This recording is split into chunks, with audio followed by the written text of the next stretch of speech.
Alright, I think we got it working. We definitely want... I mean, he's not going to give me this, but we definitely want to try get it. I think that's super good. Stealing 7 energy from someone is huge. Especially playing Invokers.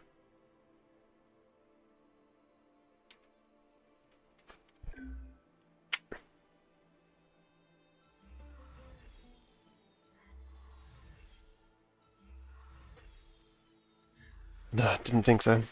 Alright.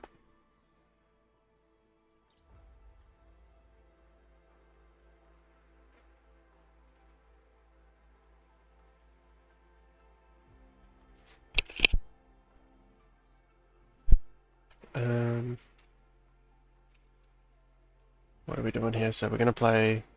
Oh, I can't move anything. There we go.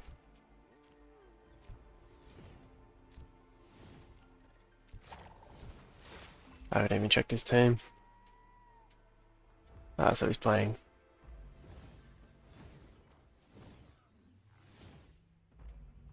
He's playing the meta build. Let's turn this up a little bit.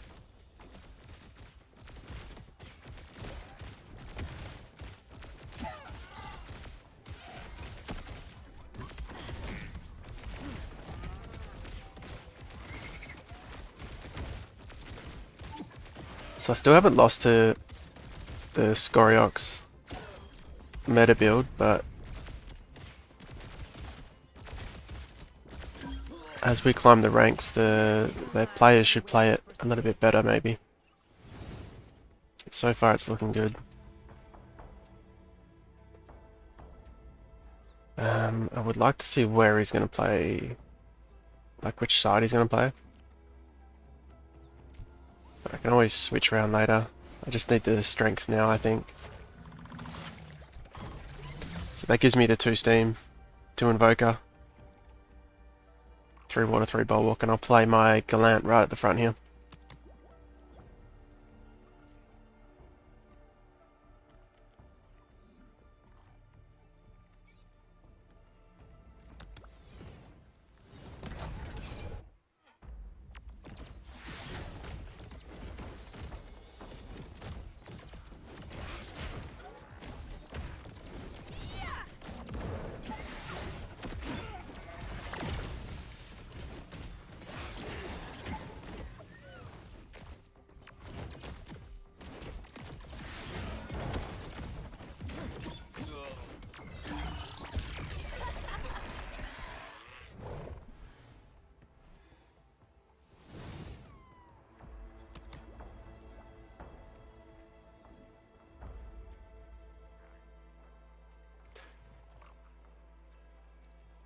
Alright, what are we...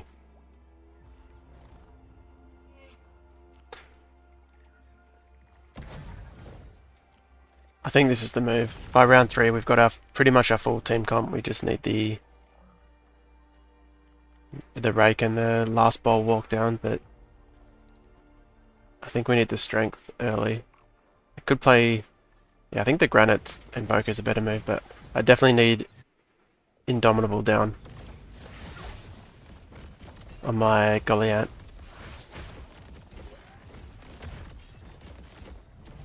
Looks like I might need it on my Atlas as well.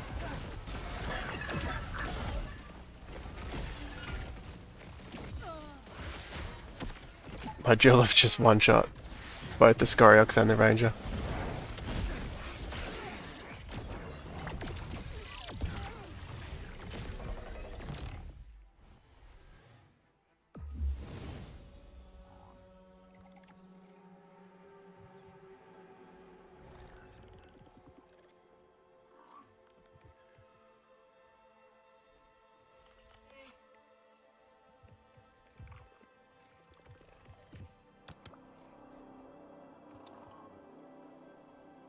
Enemy, reduce their damage.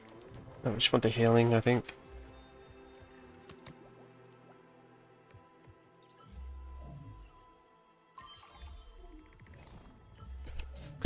He gave it to me.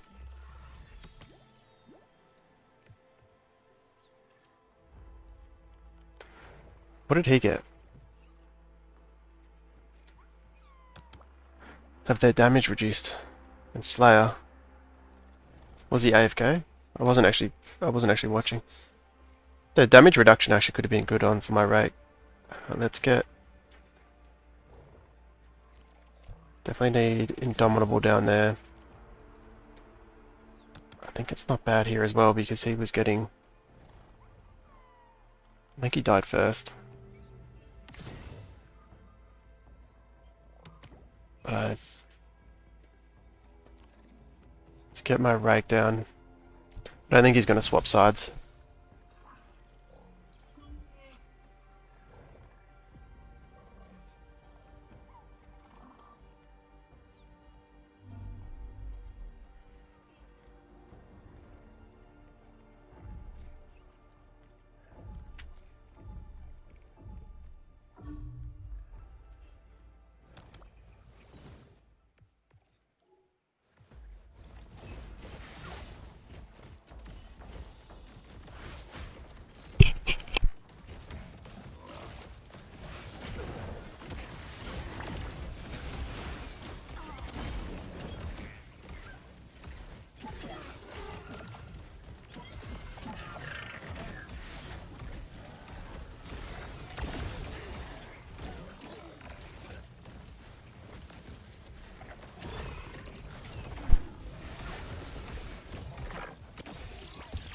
Alright, I'm back. So we've won that round as well. I didn't see what happened there. Yeah, the rake. I just need to buff my rake up because he should be able to...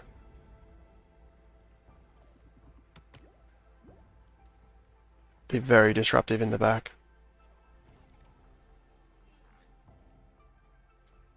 But I need...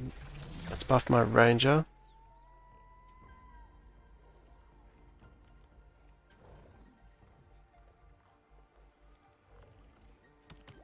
Get my rake. Attack speed reduction. Attack speed. And maybe I put my 5-ball walk out.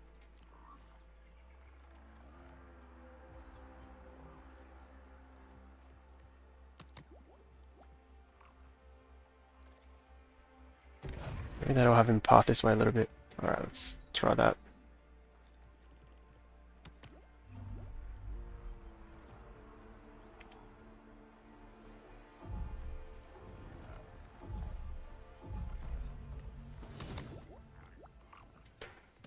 Yeah, okay, he put his Phosphorus down the back. Oh, he got Slayer. Oh, that's why he got Slayer. Ah, well played by him. I didn't pick up on that. I thought he didn't do that intentionally.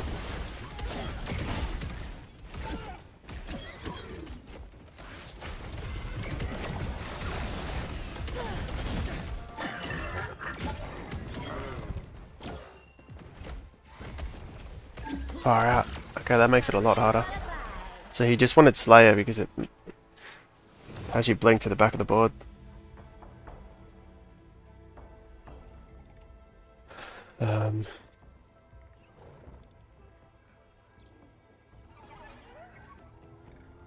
It's going to make it really difficult.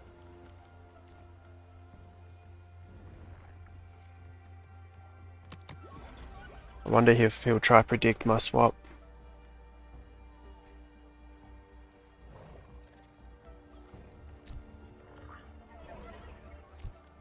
I think I have to do it anyway.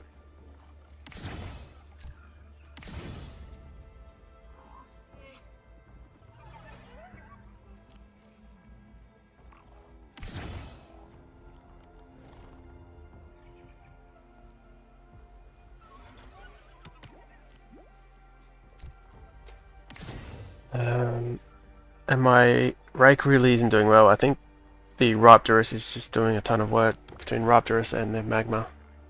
Usually he does really well in the back, but I think he's smart to put the Raptorus down. To thank the Rake.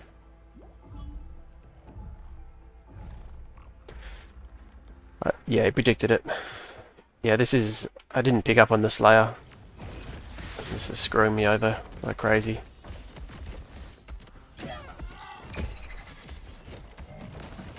My ranger didn't even get a cast. Oh, he did get it off.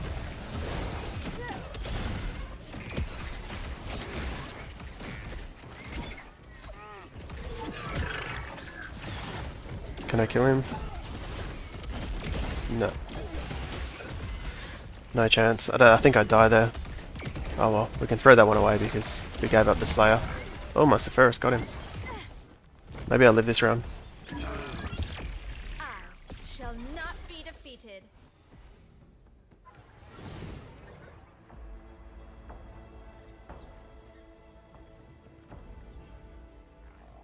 Do I have... I don't really have anything that can tank him anymore.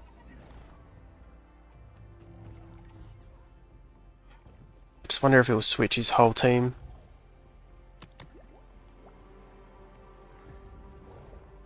Like I could go up here.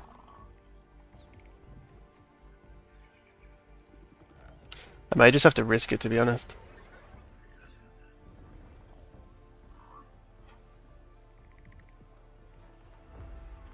Because I'm not going to win anyway, so...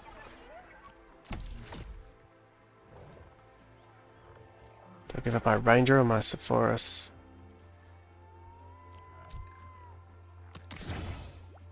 Chuck you in the middle.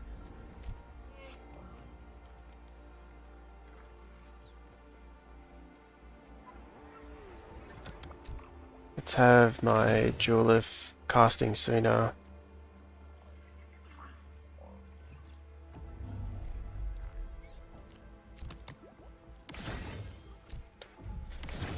More energy and less energy for them.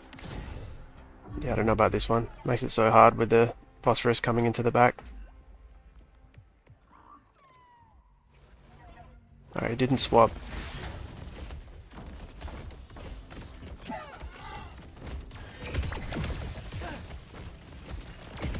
And my Duelif targeted the Phosphorus perfect, got him down. I don't even think my Indomitables did trigger. Oh, my Ranger nearly one-shot the Raptorus already. Oh, he got his cast off and got the Scoro.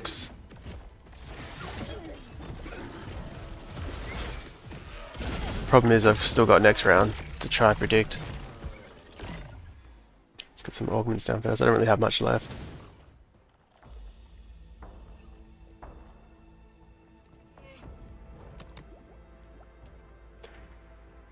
I wonder if he'll put himself down right in the middle.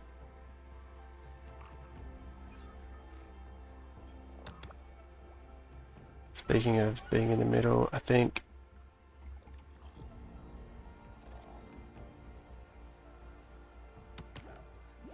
If I go here and he swaps to this side, I still should be okay.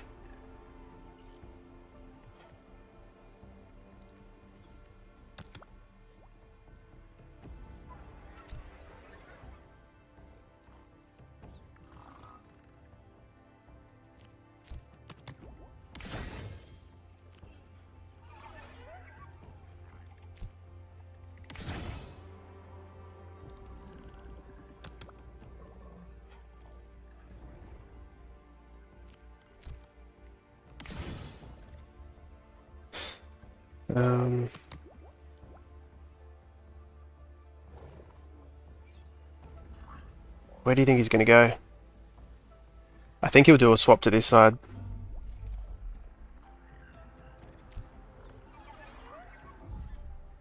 This is hard. Oh well, let's see. He's going down the middle. I kind of hope he goes on my Phosphorus. Yeah, he does. So I've got the Invon with Granite. And... he doesn't have Indomitable there. Hopefully my Ranger clips him here. Ah, now this isn't looking good. I must have... my Duelif will take out the Scoro surely. Yep. Somehow my Phosphorus is still alive. Has he got any Indomitable left? He does. Damn. Yeah, we'll write that off because he got Slayer. I didn't pick up on that. Hopefully I get him again.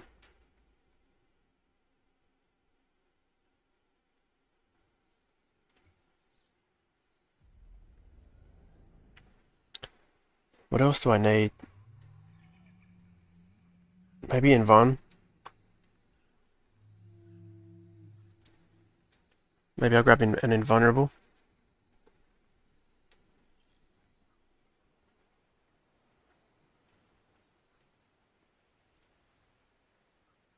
Yeah, I think I do. I'll swap that around. I'll add in one more Invulnerable. Let's take out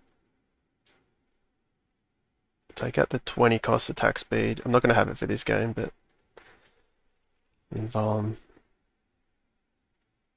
Just add in one of the 6-second invulnerabilities. Alright. Oh, we're playing a bunch of rogues.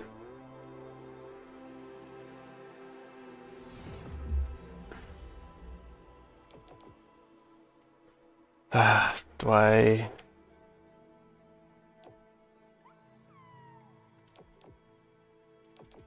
Let's try get this. Being hit by Mega gain energy resistance.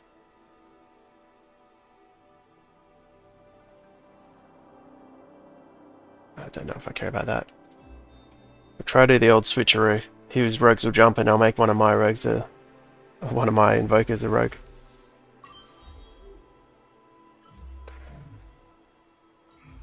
Jump away to his side of the board. Actually, that works well because my rake is a rogue and I've only got one rogue. It gives him a bit of extra crit. Okay, what does he actually have? So he's got a front line of bulwarks. He does have a Jewelif. Everything else is rogues. So he's going Steam Jewelif.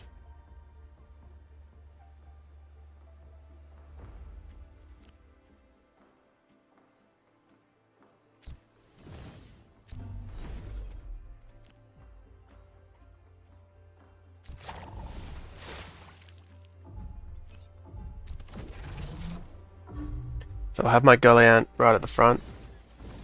Oh good, he's already placing some rogues.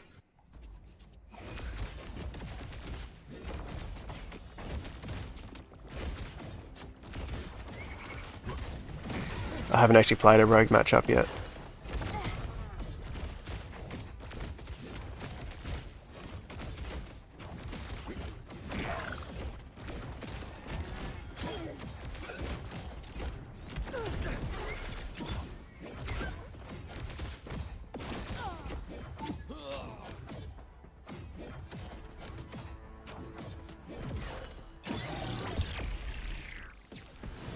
I won that? Alright.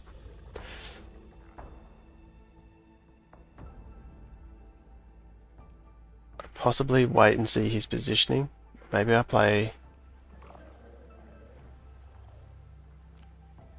just play this first. I'll save him.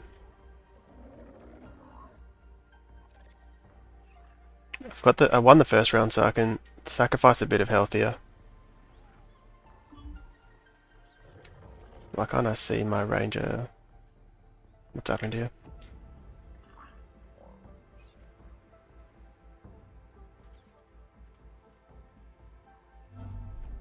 Is this bugged? Hopefully it resets this round.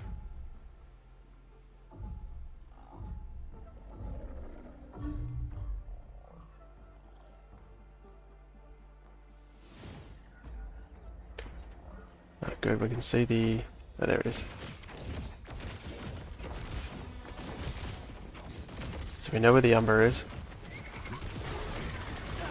Interesting, he went fire dominant. If you see here, you can see the hyper. So he's -5, and he has the option to go this one, which I assume is water. Which maybe could have been a bit... Oh, he's probably not gaining hyper either way.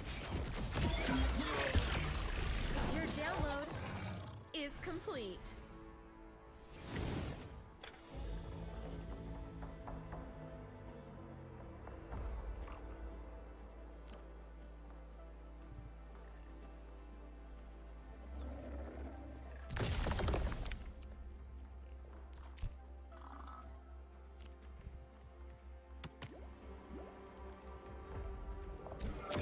I'll just put them both there, and I can put Rogue, like I said, I can put Rogue on one of them later.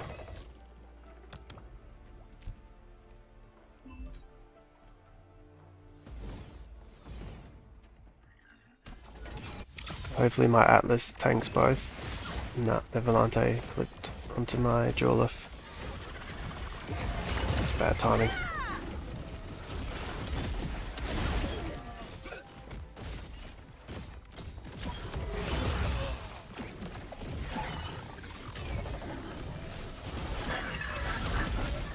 It's not taking anything down. Shall not be defeated. That's fine though, because I can get Rogue onto my...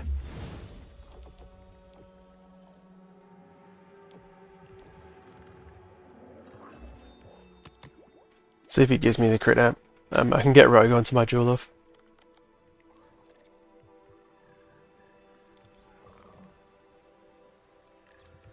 Hopefully he gets baited by the crit amp and takes that and gives me Warp Wave Assault.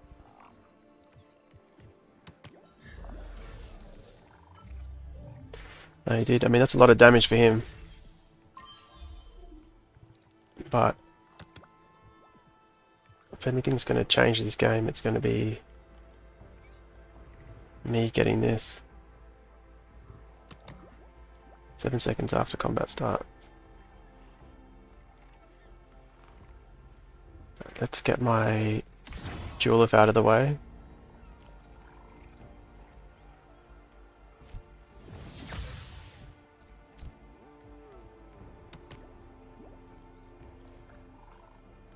I really want Indomitable down, but I think this wave is just going to be so big. It only costs once, doesn't it? 7 seconds after combat. So he just needs to survive 7 seconds. I can always put Indomitable down on him later.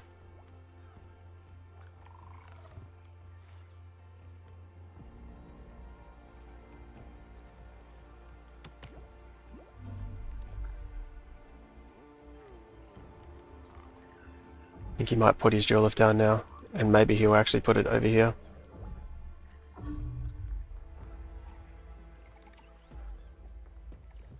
He's given these two Omnivamp.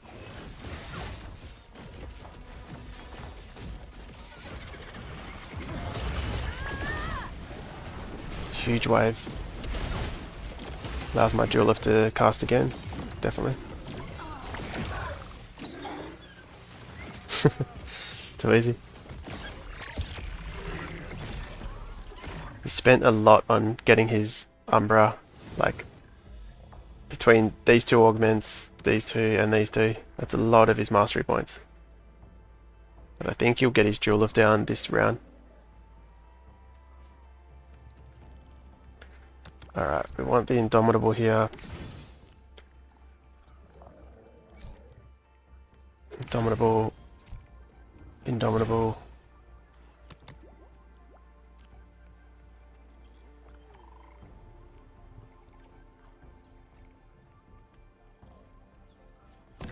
Guess I'll just get the 5 Bulwark and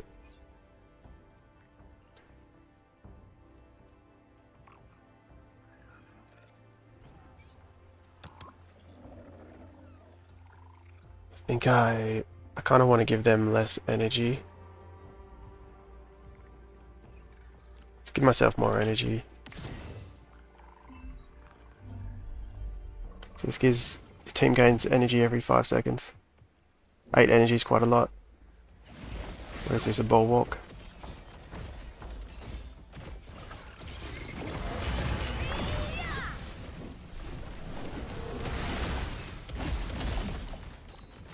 My Goliath is always stunning through here. This isn't allowing, giving my Jawlif a bit more time. This isn't looking good. Oh, maybe. The Umbra Omega. The Umbra Omega clipped my Zephyrus.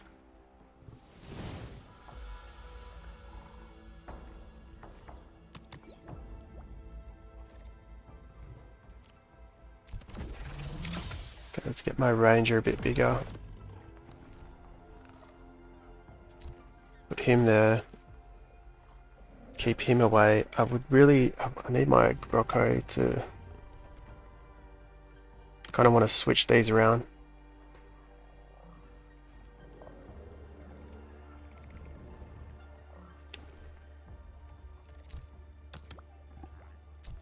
That's a lot of mastery points.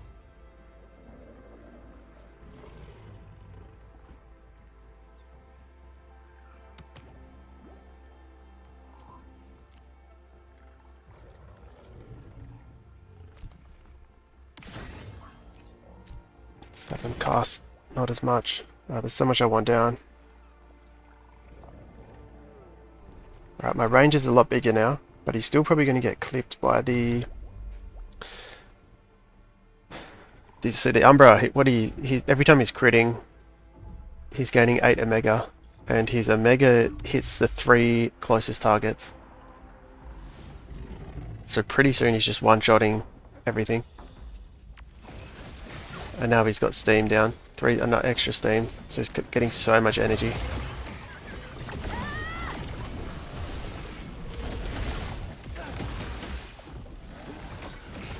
Okay. Gyro's down. Phosphorus. Oh, my ranger just one-shot him. Wow, had so much alive. Alright. Too easy.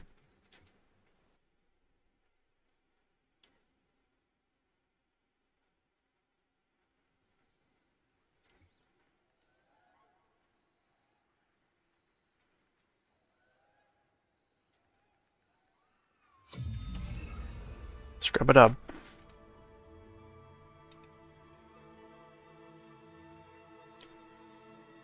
What's he playing?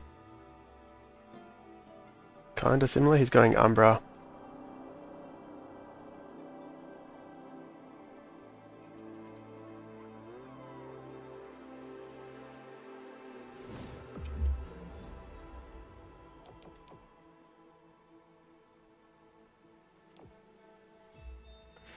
Yeah, this legendary augment's still really good.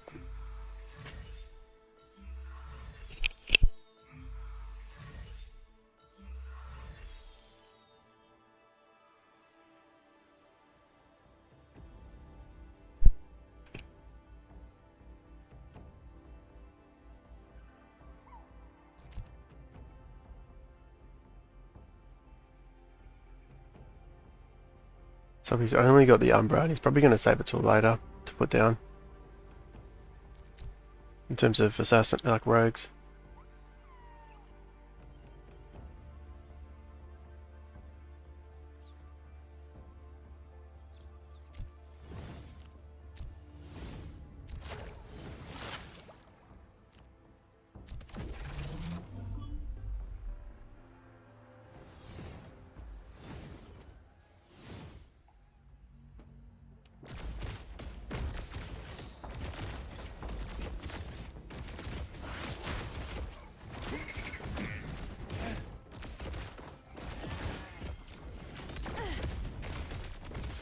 Just going 3 fighter, 3 fire, 3 bulwark, granite, invoker, slayer. Oh, that's interesting. Not slayer, steam. It's a pretty good build. Back to nothing.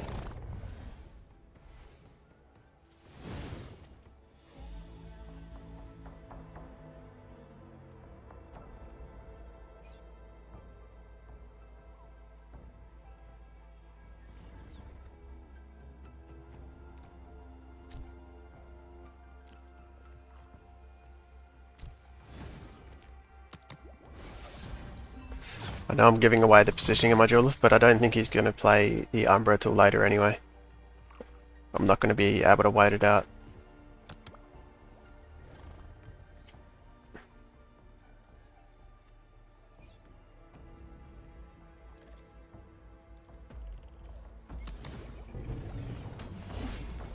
I wonder if Omnivamp would be good on the Julef eventually. Maybe I could throw that in. Because he'll basically heal to full every Omega. Might allow me to tank the rogues.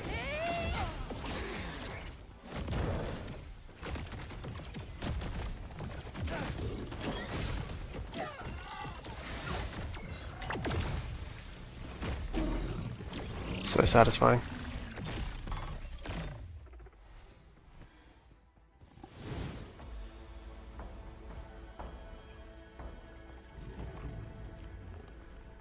Get my galleon down.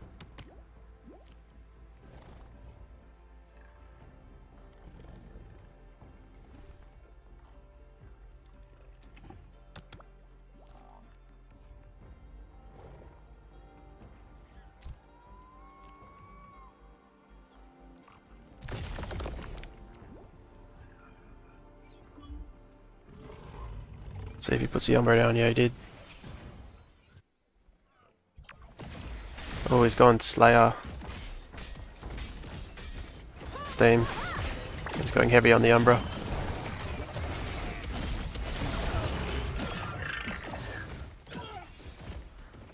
All I have to do is just move him up to here and get an Indomitable on the tank, like swap him around.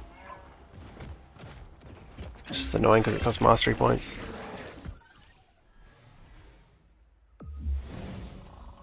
I should have just done that from the start.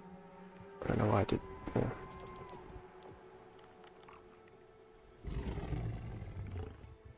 I don't really care about fighter.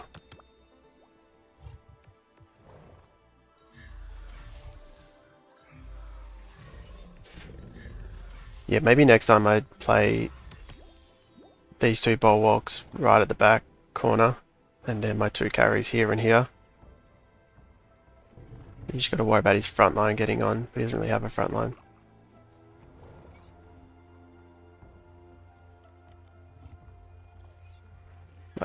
Like will he? How about just for this round, I go here. I have to move them both, because he's probably not going to swap this early. Like, he's probably not going to try predict too early. Let's get my rake down for another steam.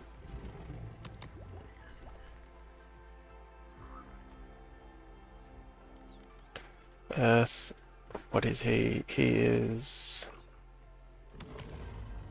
water.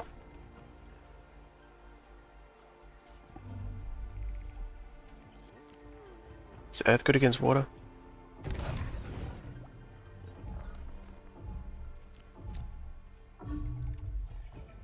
Fuck, too slow.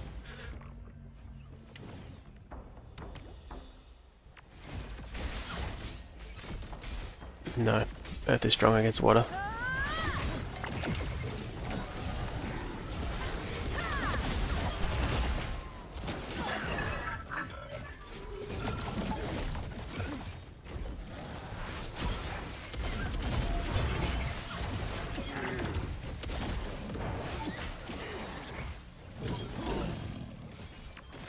I really like Scrub It Up's build here.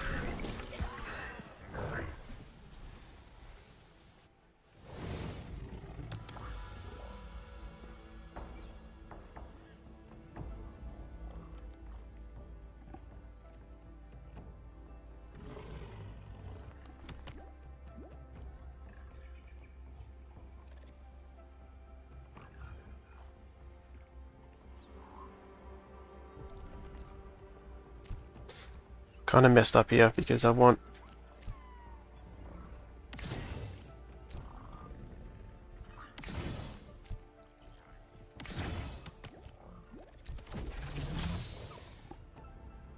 I think that's about all I can do.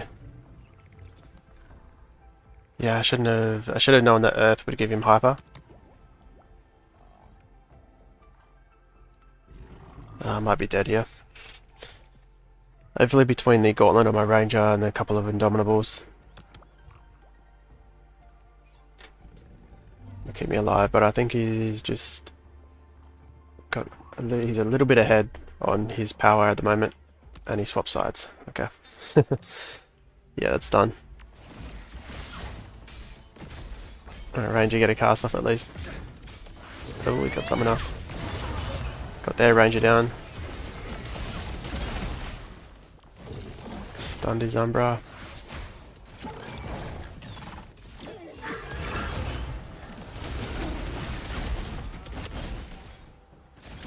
Yeah, I'm not... Maybe if I could get one more down.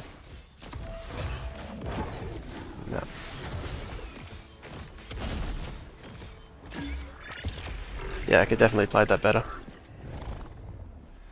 But I think his team kind of counters mine. I think his team probably doesn't do as well against the Scoriox.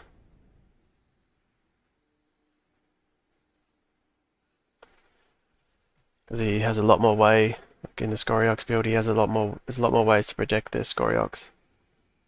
And kill the, like the Umbra isn't as scary for that build.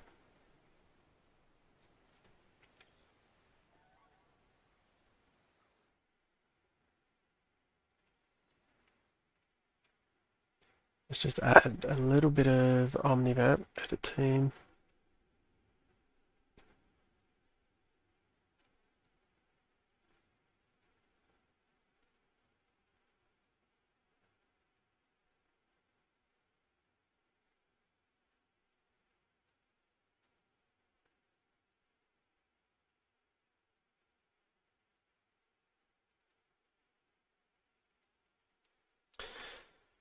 Omnivamp.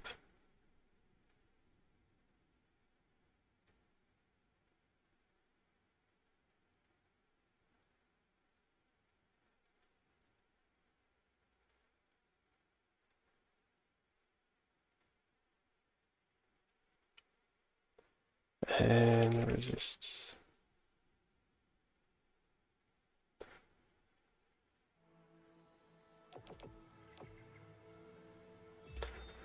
Alright, I just added, I'm not going to have it this game, but I added 40% Omnivamp and physical and energy resist. So I might potentially, oh wow, he gave me that one. Gave me Light's Chosen. Don't know if that's a good move by him. What has he got? Oh, he just wanted to make himself super tanky. I should do really well against this team if I don't lose within 4 rounds.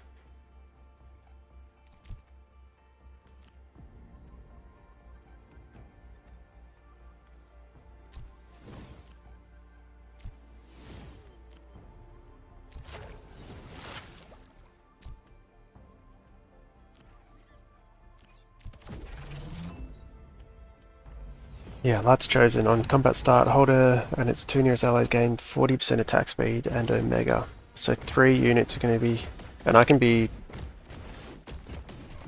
probably have all 3 carries grab that because he has no rogues. I'm not really too worried about clumping them up.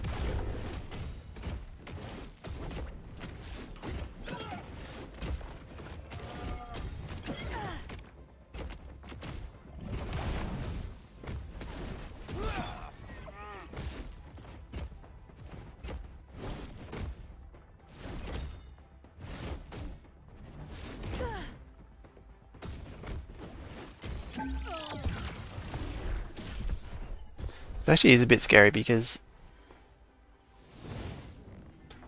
he'll probably get through my front line decently fast.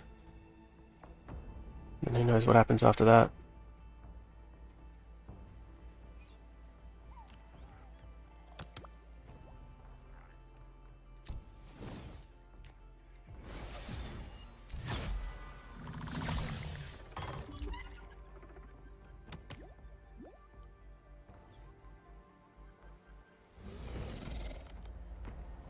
Let's hope I can survive long enough to find out. Physical attacks do extra physical damage based on his health.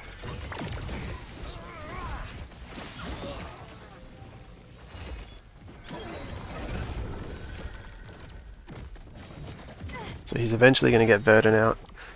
First time they drop below 6% HP, they heal for a percentage of their max health every 4 seconds and create a permanent medium healing area.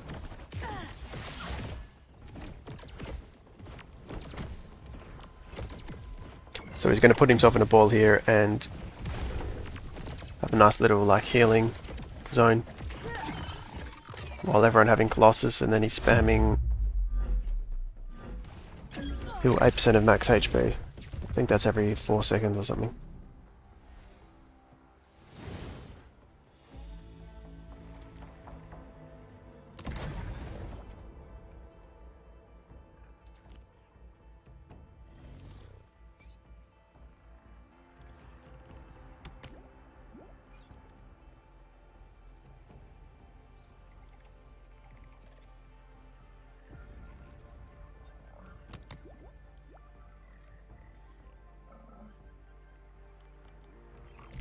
this is okay because I'll put Lights Chosen on one of them and put the Ranger here.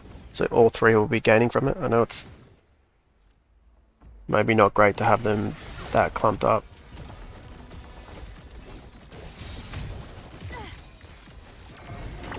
But I think it's worth it in this case.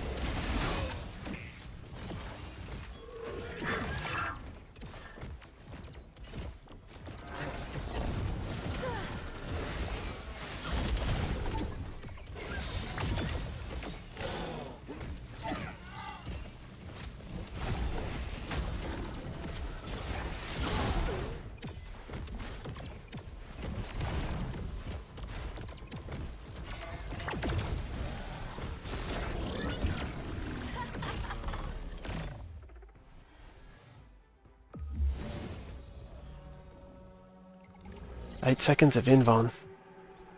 Oh, this one I really want. The damage reduced.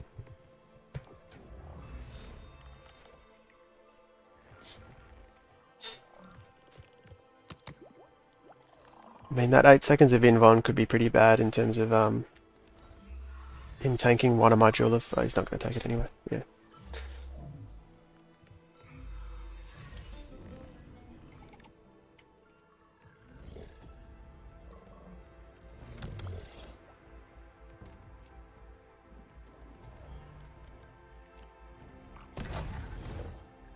We'll give him the 8 seconds of Invon.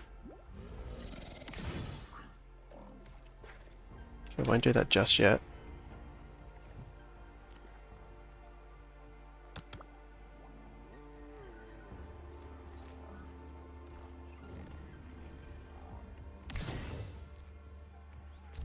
Pretty sure that can buff my Ranger, surely.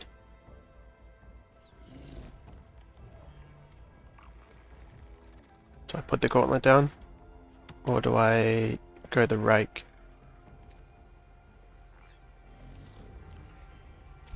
I'll do Gauntlet. I think at this stage it's more important that I just take as many out as possible. It may not win me the round, but I just need to conserve HP. Just need to not die for these rounds. And the Ranger's doing that's huge damage from the Ranger. Yeah, most of that was the Ranger, that big AoE there. My front line's doing fine.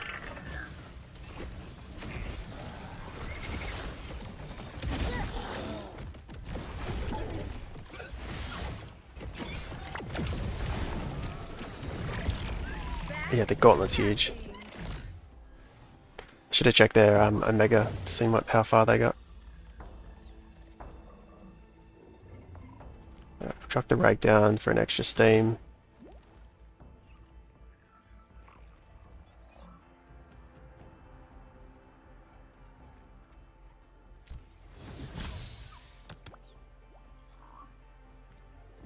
Got the Invuln on this guy.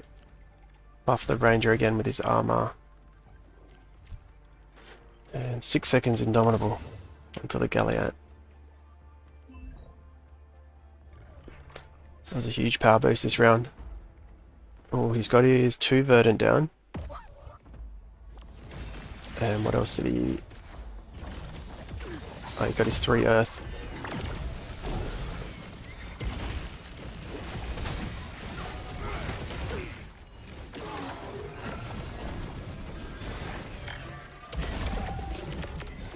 $423 on the Ranger. 444 on the Jeweler. 583 on the Ranger. 630. 734. 760. 813.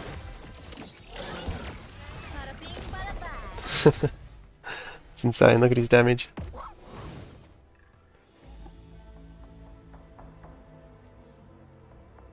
I could reduce their healing, but I don't know, let's just cast more, I think. More energy. Let's not do that. More energy.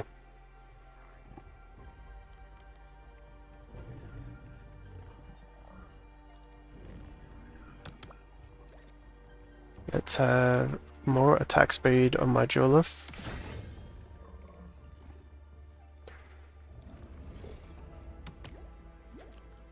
Indomitable on my Rake.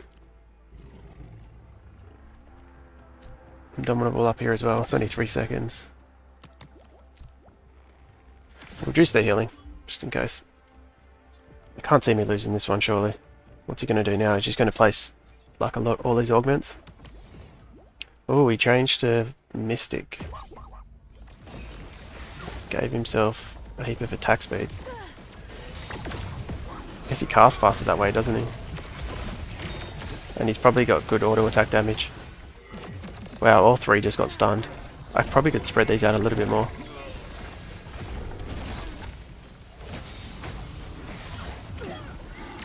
I'm already up to 600. Nearly 600 a mega.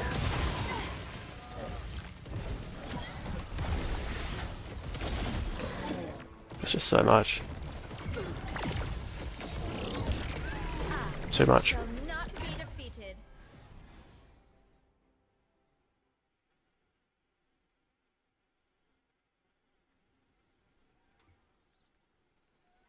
Let's go again. So I put in some tanky augments and Omnibam. I might try that on my Duelith at some point if I need to, against rogues.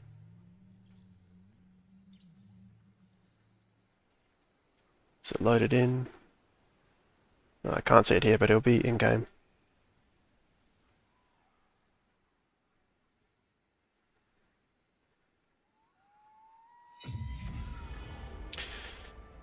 Godson. And he's playing the meta build. What's he got here?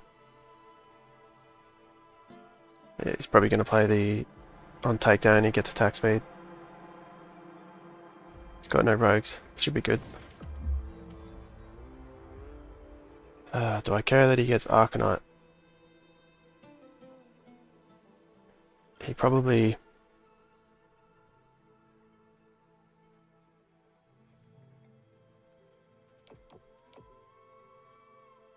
I think he might want that on his Phosphorus. Attack speed, attack damage. I mean, it's not bad for me. I can put that on one of my carries. Just try to deny Arcanite if he tries to grab. Okay, cool. Well, I'll get this.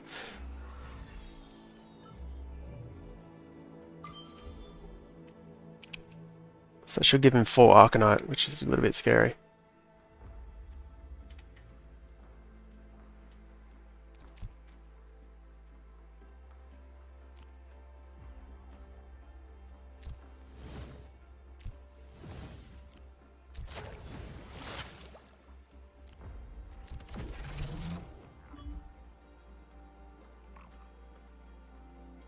Did I get my Omnivamp?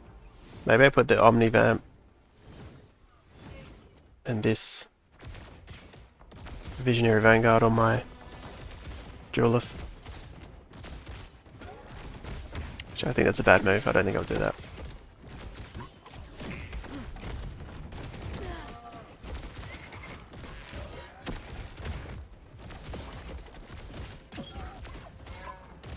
What is his Fire Dominant on his Scoriox, which is good because I intentionally brought Rake Water Dominant to help against that, so he gets less hyper. And my Rake will get more hyper.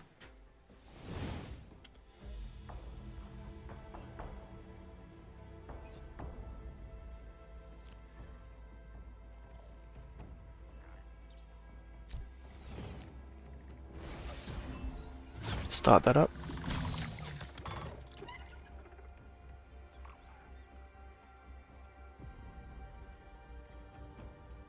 My Duelith's okay in either corner because typically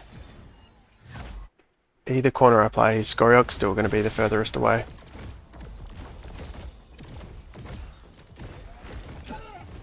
And I need him down this round anyway, round 2 for some power, so I don't lose too early.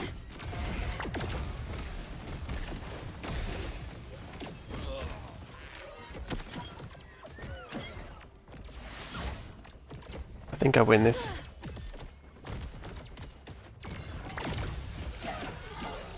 Yep. not be defeated.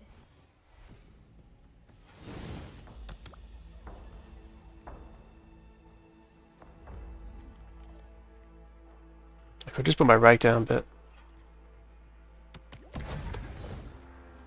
put the galleon down and the Phosphorus. Got our 3 invoker, 3 water. The steam is just so good. The rake is so valuable in this matchup. Give me 3 steam, reduce the hyper on the Scoro, and a lot of the time he can assassinate him as well.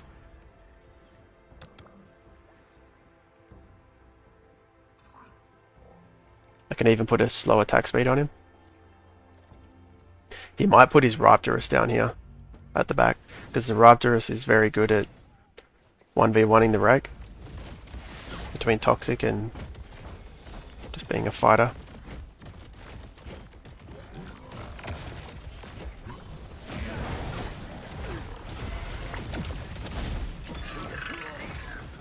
So he's put his Ranger in the corner, which is smart, but it does mean the Magma's not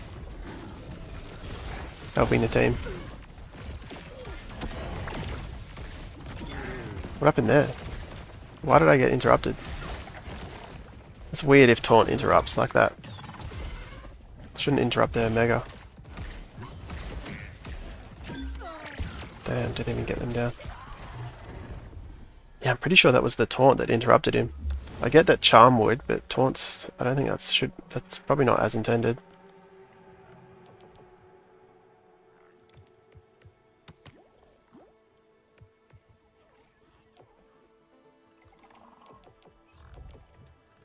Reduce their grit and resolve might actually be... It's cheaper as well.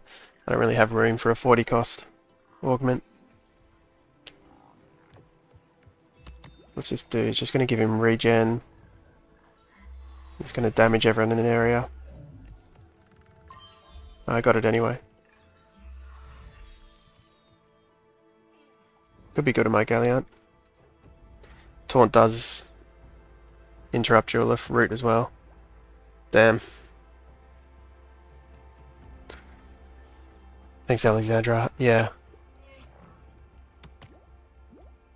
Yeah, that's kind of annoying.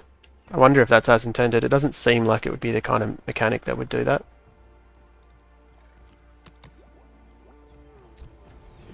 Alright, let's go... Do I want Indomitable down? Indomitable or the Gauntlet on my Ranger?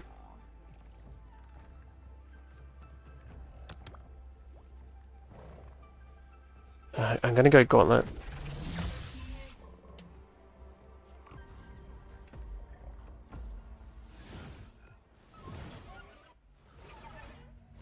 What should he do with his Ranger? Okay, it's over here now. Let's see if the Gauntlet was a good move. Oh, I really need that Indomitable. Look, my front line's just getting destroyed without Indomitable.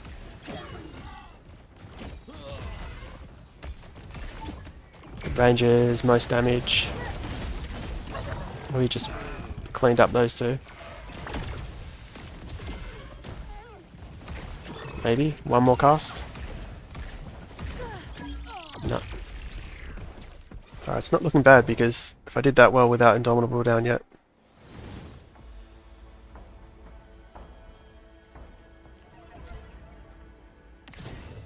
I should have kept an eye on my rake. I'm not sure what he did that whole time, but let's just do this attack speed reduction.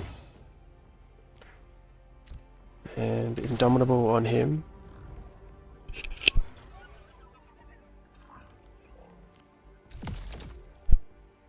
Buff my Ranger again.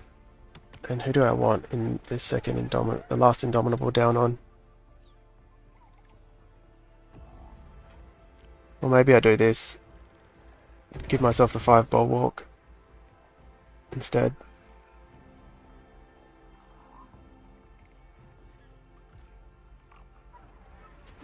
It's the moment of truth. He's just got his augments placed down now.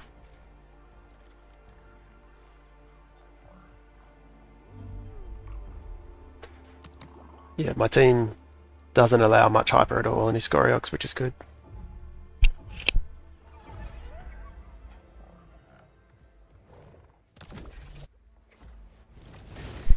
He's got his 4 Arcanite down now. And Indomitable on a lot of his front line. Just hope my Rake. Can he kill the Scoriox? Huge Omega by my Ranger. Yep, Rake got down the Scoriox. Perfect. And he was reducing his attack speed that whole time as well. Which is crazy because the Scoriox looked like he was attacking super fast. Didn't even look like it was working. Alright. I want to heavily reduce their energy gain.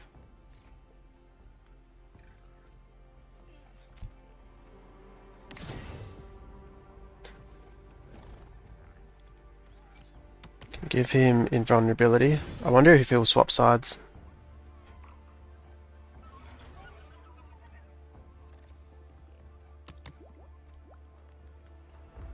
Tell you what, I'll just do this in case.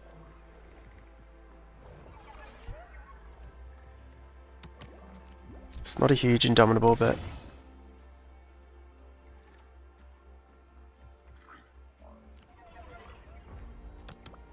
Phosphorus or the Jolif? That's the question. Jolif. Which gives him attack speed and attack damage.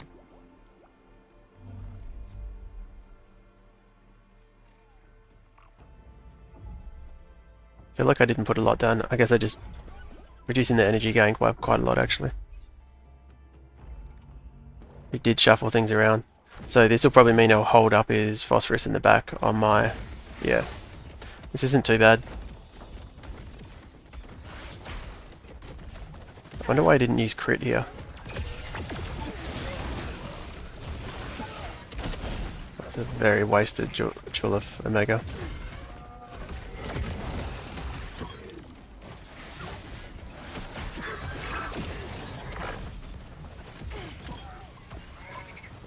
I think I win this, yeah. The Ranger just cleaned up the Scoriox.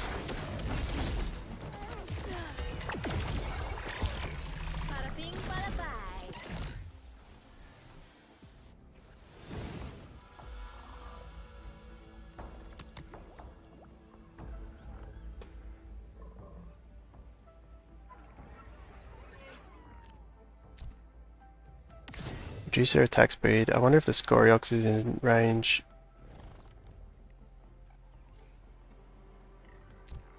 It should be now, right? I guess. Does that help?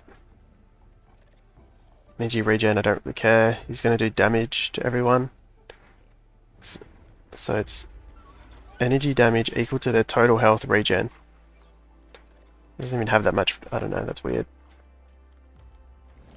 Right, let's give everyone energy gain.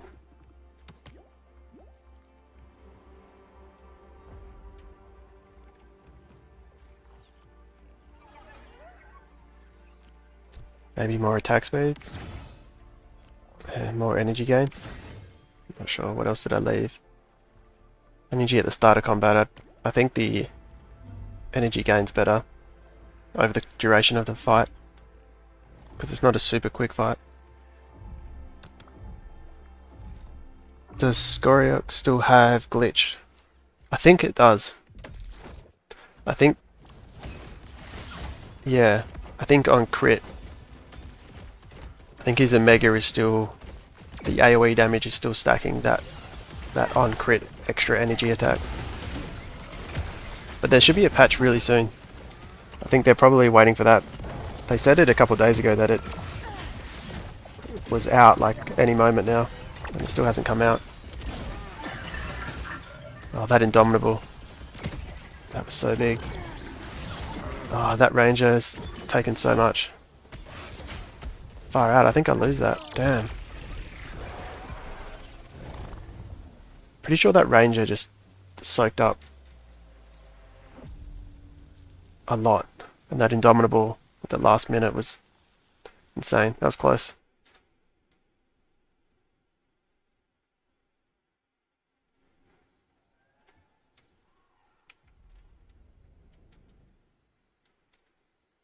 I can definitely beat that matchup. Maybe I just put this more energy gain at the start of combat instead of some of the other things I put down.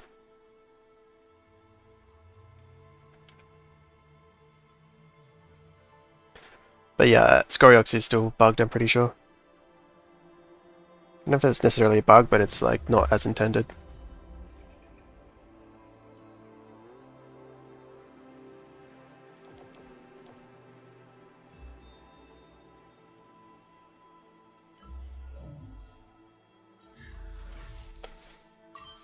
Damn, I wish I was paying attention a bit more that last round. I think it might have just been a bit unfortunate. My Ranger, like his Ranger was on 1 HP and my Ranger shot across and did nothing. My beam just went straight into, yeah, I don't know. What's his team? Oh, interesting. Flishes and...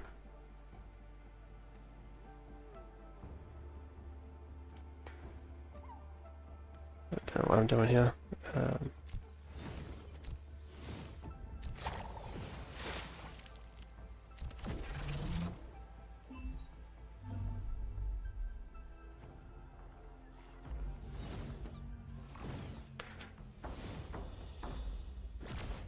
Let's see, silver 3.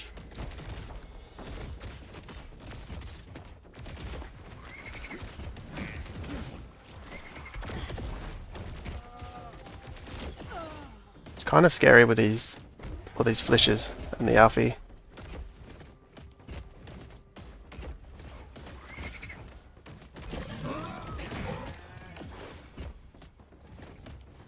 But I think, surely I win this, right? Surely it's an easy matchup. I don't think his team is that strong. Although I haven't seen a team like this. He's going to have 3 Scion, maybe even 4. Yeah, probably 3. And then he might bond to his Fisto.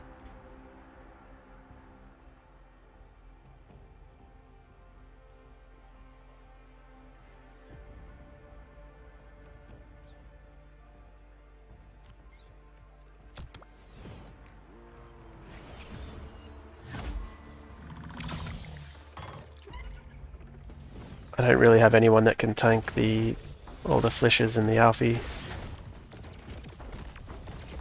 Just gotta hope that my front line catches it.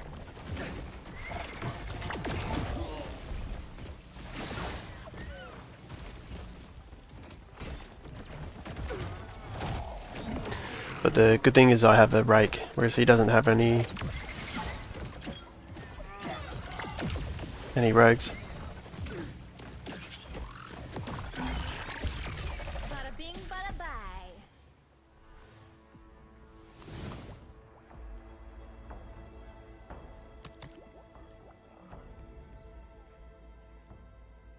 Maybe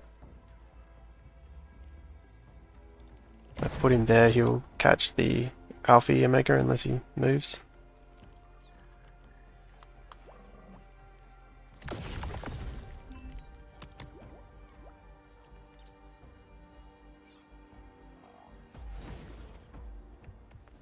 Got my geometry right there, right?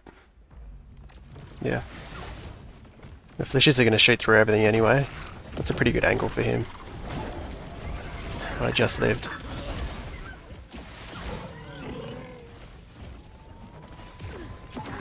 Wow, that's crazy damage. So he's already got 7 water, 5 Scion. You're too much of a waste for space.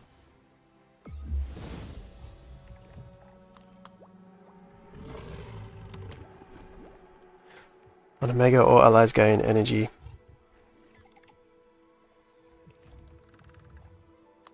But I could get 4 steam. What do you reckon? Do I risk it? Do I give this to him? This is actually good as well. On Omega, all allies gain Oh, running out of time. Hopefully he gives me steam. Yeah, he does. So he'll probably take this. Yeah, very good. Happy with that.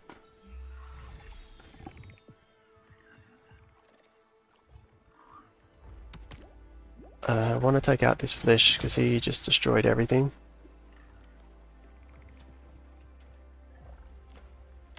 Give myself steam.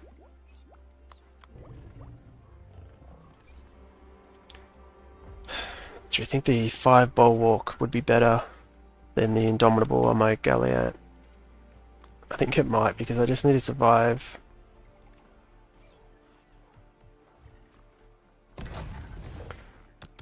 just need to survive those first Flesh Omegas. Hopefully that'll help. Need him to not one-shot my backline. He's giving himself pure attack damage and pierce, so I don't know what his plan is there. So that's not going to help his Omega.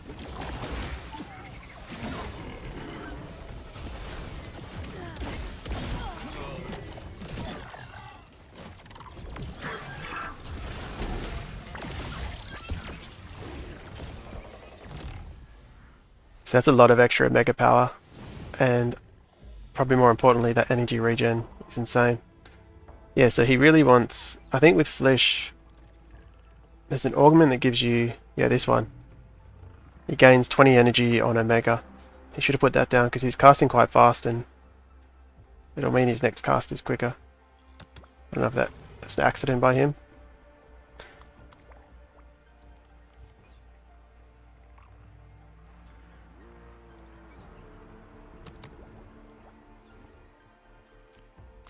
Just going to give him the 4 seconds.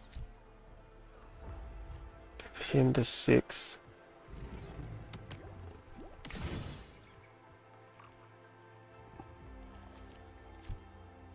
Attack speed. Oh, I forgot about this. Should have been doing maybe that earlier. Have them generate less energy.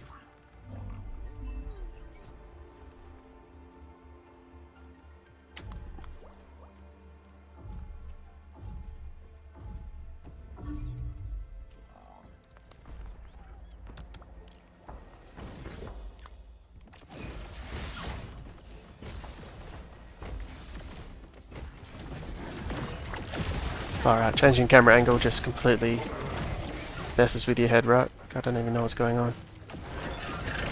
Full rake. It's taken out 2 in the back line already.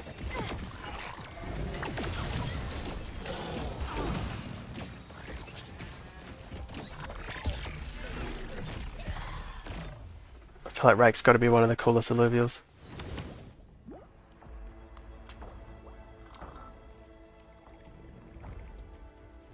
Alright. So what did he decide to do there? He put himself in a corner. And I'm guessing he wants the healing from Verdant.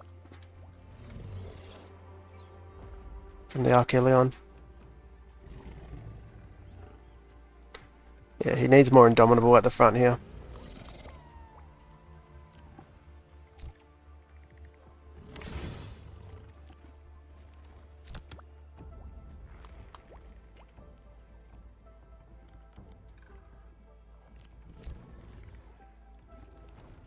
Max HP or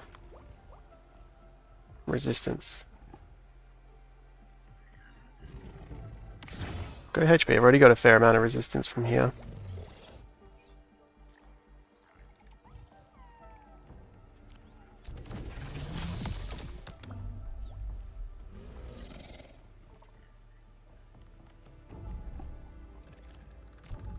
I guess I'd give myself a couple seconds of Indomitable on my drill if it comes down to it.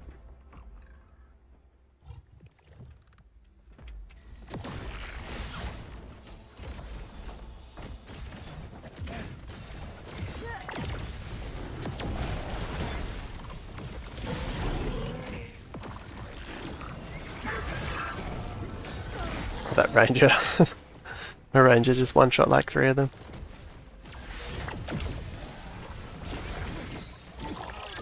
Sweet. don't think I get too much from that.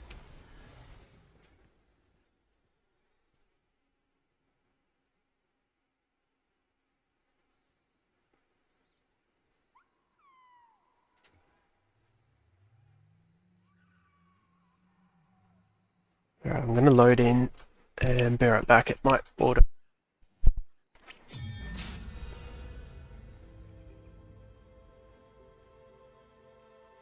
Oh, okay. He's got 2 Volantes, he's got the Rampfire, Umbra, and the Gyro. He's got a lot. Bit of a versatile team. This would be tough.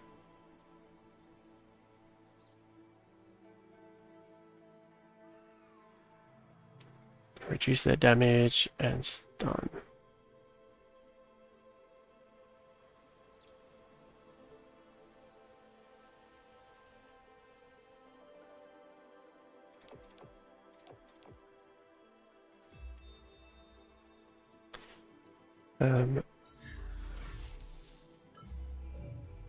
Reduce it down. Okay, he's probably going to put that on one of his rogues.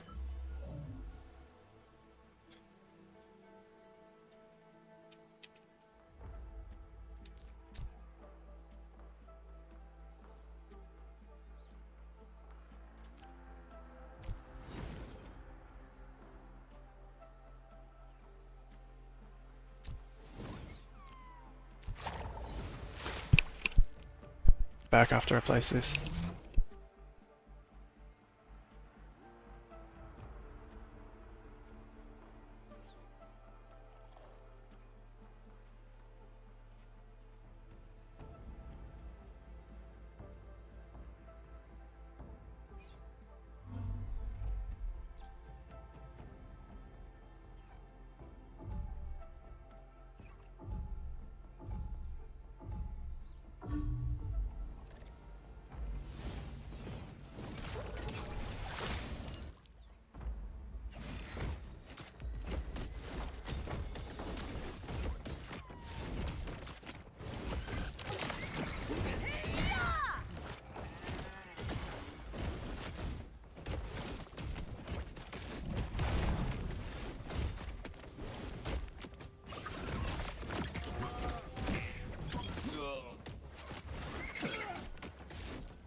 Alright, I'm back. What happened?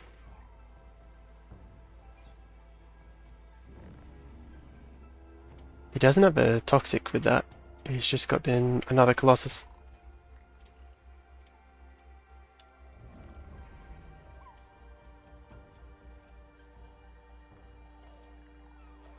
He's got the Volante there.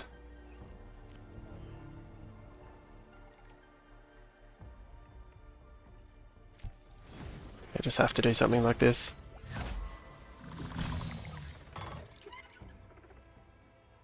Could draw them all the way over here.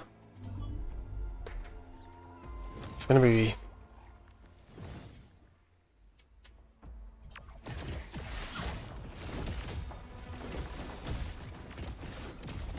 I just don't even know what he's gonna play.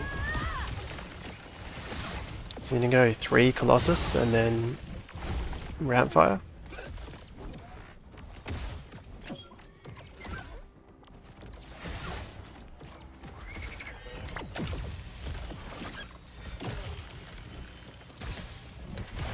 Alright, good. Took out a couple of things.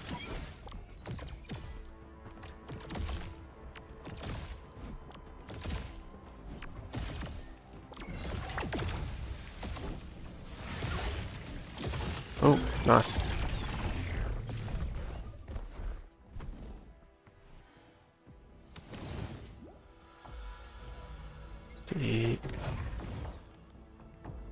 The Goliath right up front, and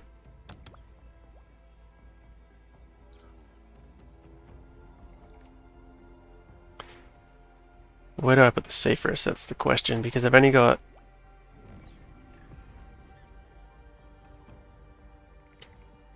Love to know what he's going to put down.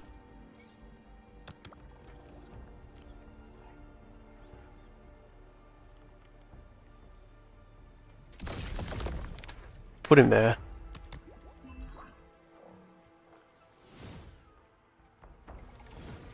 Alright. So he's playing the Umbra. And... what is it? Oh, he got Toxic from his Ranger. Okay. Toxic Colossus Ranger.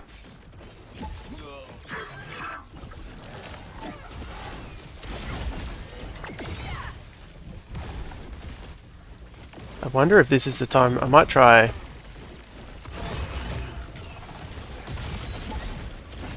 maybe I'll try Omnivamp on my Julef at some point this game. Getting low on health though.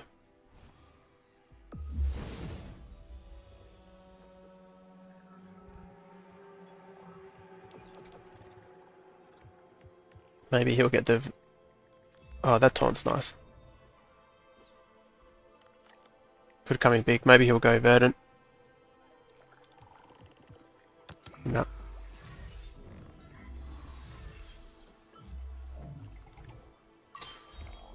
Oh, that's weird.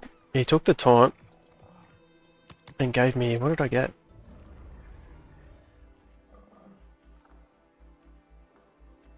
The Mega or allies gain energy equal to 20%. Yeah, that's really good. I'll put that on. I might put that on my rake.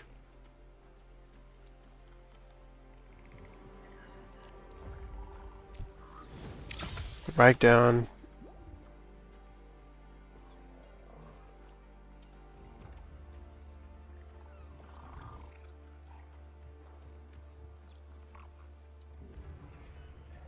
So many augments that I need to put down. The Omnivamp here, and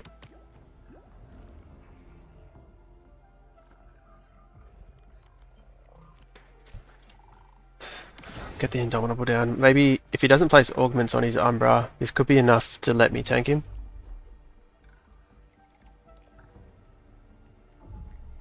What am I doing with my Ranger? Why is he standing there?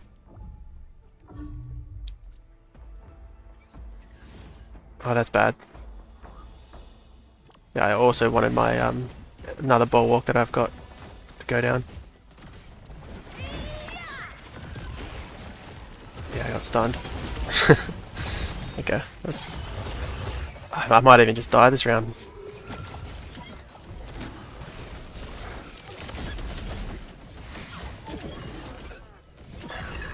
I just want one more round. Give me one more round. Come on, Phosphorus.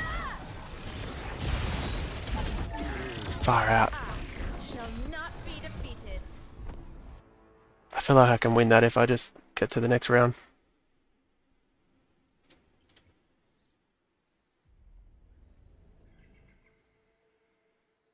Hopefully I get him again.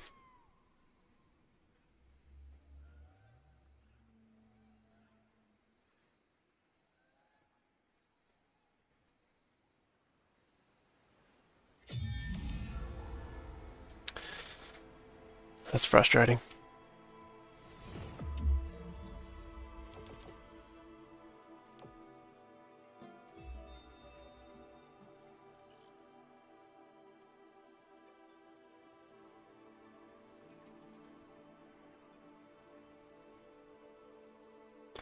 At least we know Omnivamp is not a smart move on the Julef.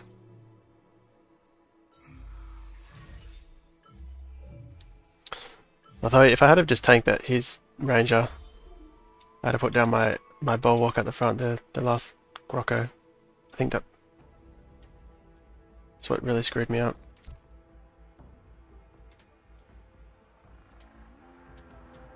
This should be easy.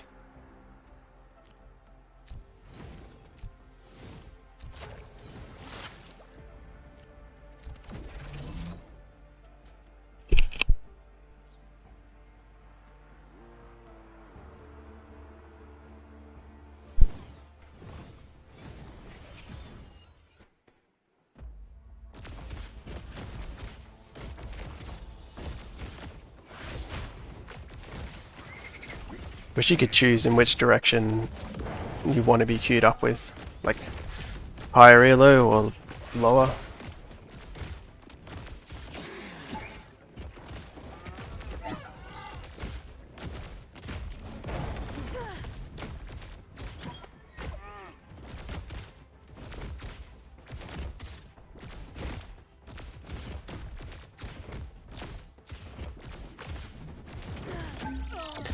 Yeah, definitely needed to move my ranger and the bulwark. Put down the bulwark. I was kind of distracted by the whole idea of putting Omnivamp, seeing how I could make the Jewel of Omnivamp work, as well as being half AFK. I'm not too worried about positioning because there's no rogues. Doing fine against no rogues.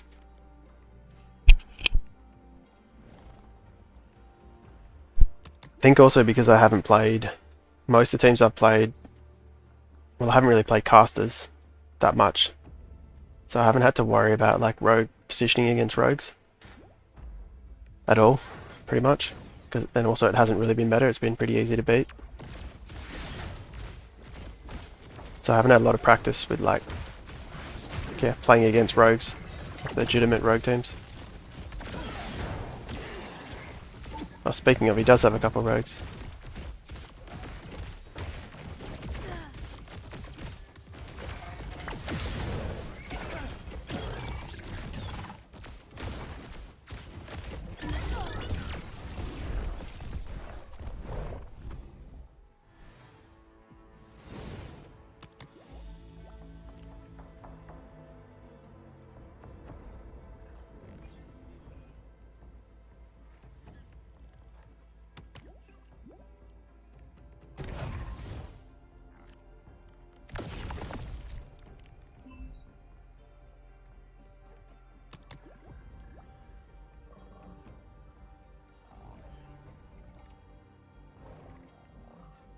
So he's going Berserker, Colossus, Toxic, and Fighter. Yeah, no Bulwark. And he's got the options to play rogues if he wants.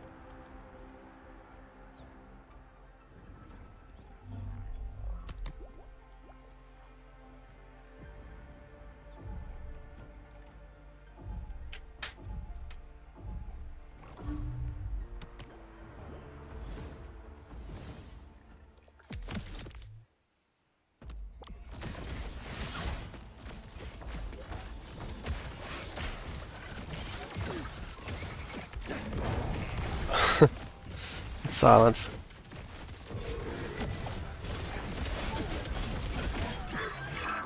It's like perfectly synced with the silences. It's alright, we can fix that. A lot of health though.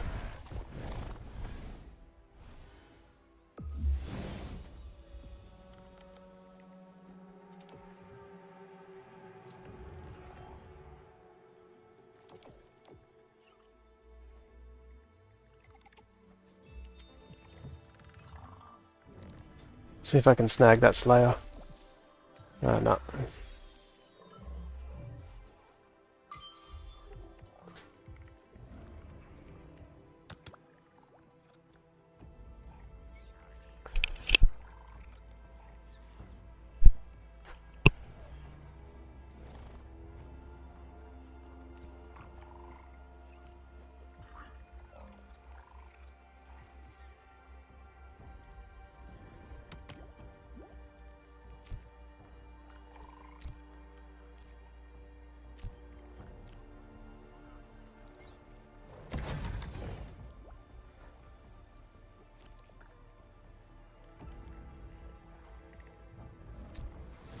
Get the rake out and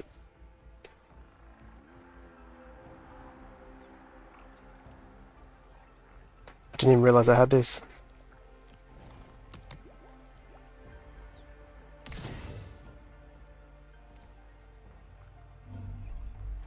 I wonder if that'll tank the Volante.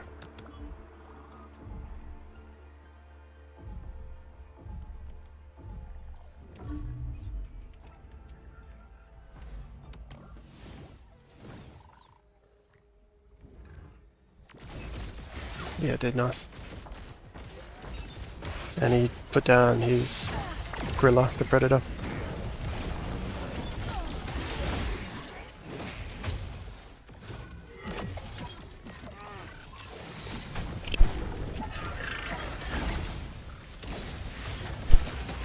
What is my Julif doing?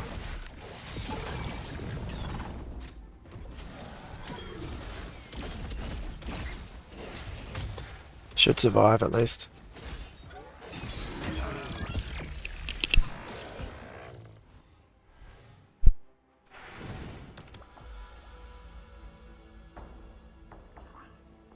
Oh, so he's put down... He's got 2 ripe lances.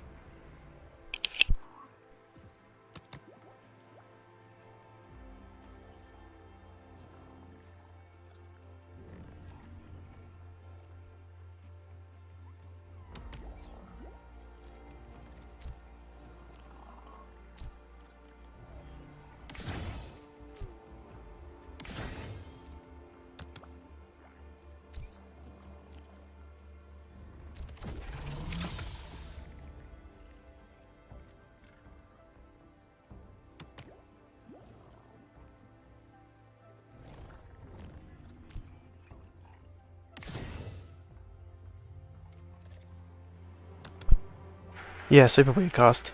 What probably happened is he did probably just kill someone on 1 HP and then just got stuck sitting there. There's so much I want to move around, but I think at least my range is another threat now.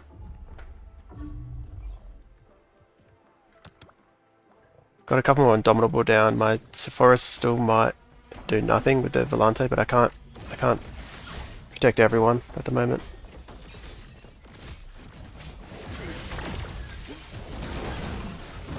Yeah, my Ranger just completely one-shot everything here. I think in the future I've got to use my Ranger a lot better. I'm underestimating how much that augment is just insane.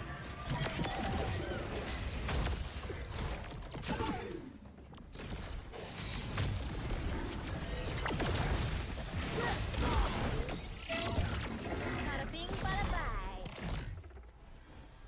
And he's free to move, which makes him even better. Let's give him that.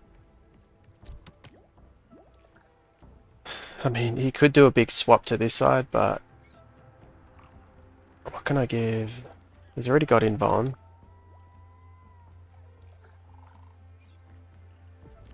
Let's reduce the energy gain.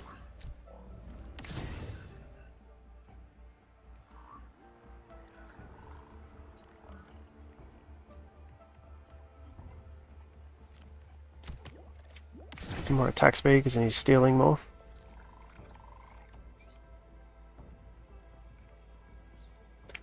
I can't move him there because I won't be able to afford 6 seconds of invuln. What does he? He's probably. Is he even aggroing anything? Maybe I don't do that.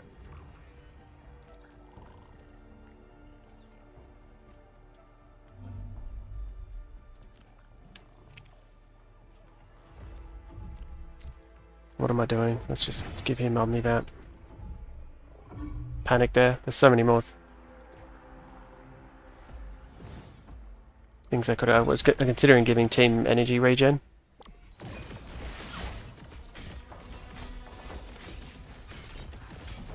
This might help my rake live a lot longer.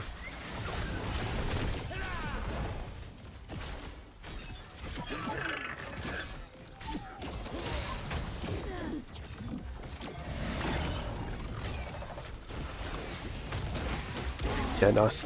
The rake came in huge. Look at him.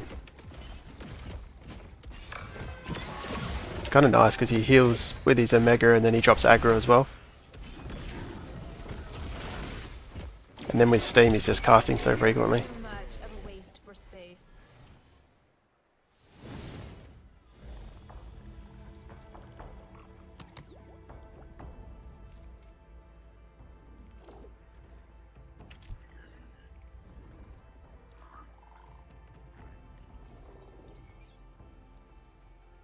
Who do I want to give 6 seconds of invulnerability to? I'm just wondering if he'll do a big swap to this side. I'm a little bit worried about that.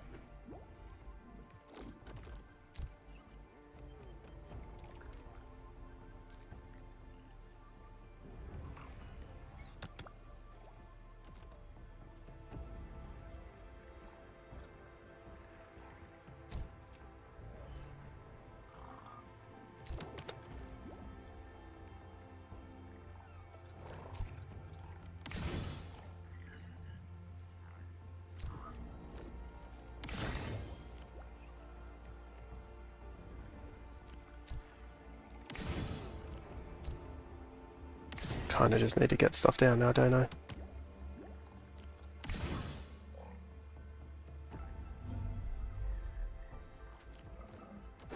More energy at the start of combat.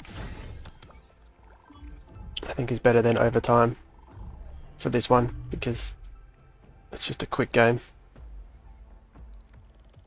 Okay, he's completely swapped to this side, so my ranger and my Phosphorus are pretty freed up. It's a little bit scary for my duelist, it's just in the middle of everything.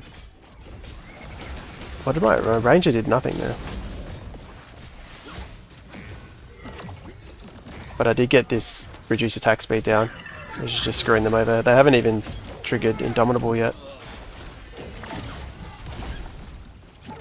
Another weird Omega from Julef.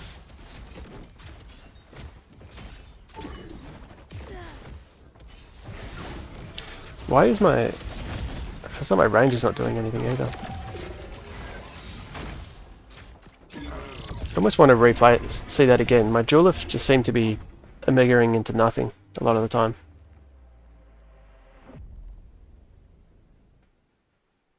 Like, I don't even think he was killing anything. It's like it wasn't like he was stuck on a dead target.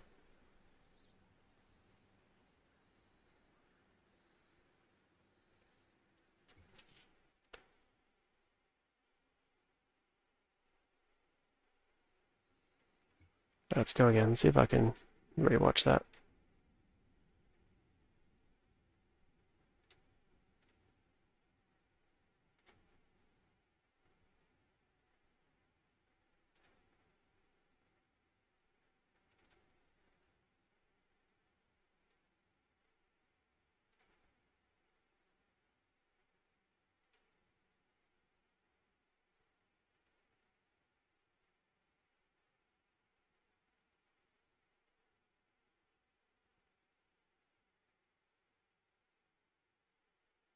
So the last round, his first Omega.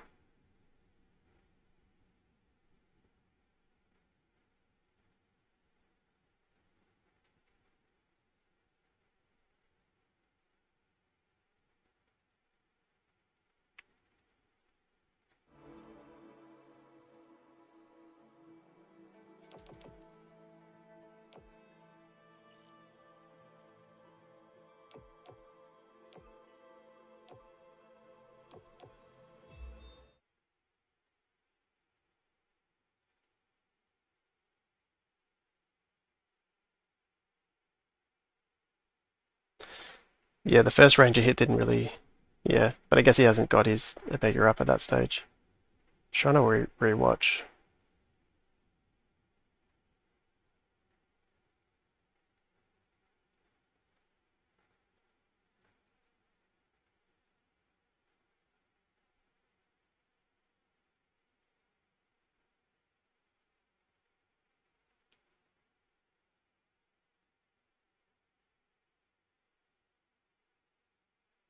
That it was bugged. Damn, I wish I was showing my whole screen. I haven't worked out how to... Yeah, that's definitely bugged. So what happened in that last one, my Julef... oh, it's a game. I don't even know who I'm playing. Yeah, I'll send that to the devs. I wish I could show that, but the... So the first cast of the Julef killed one of their tanks. Just 100 to 0, he didn't have Indomitable. And then his second Omega, he hit the same exact alluvial. Just his grave. And he casted the whole thing into the grave and it didn't clip anything else. It was very obvious.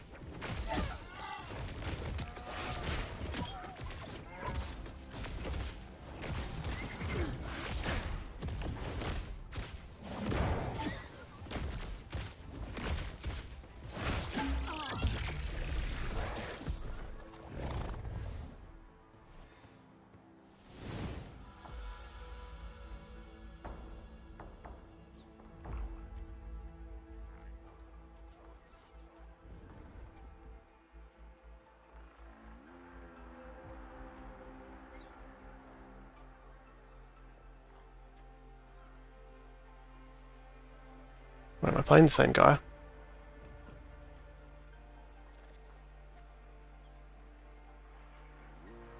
Very similar, right?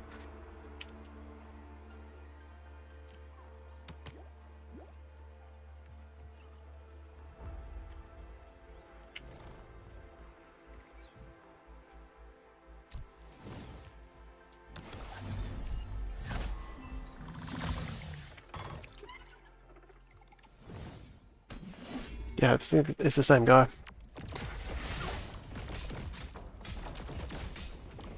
Yeah, I'll clip that bug and show it to the devs. Maybe they're already aware of it.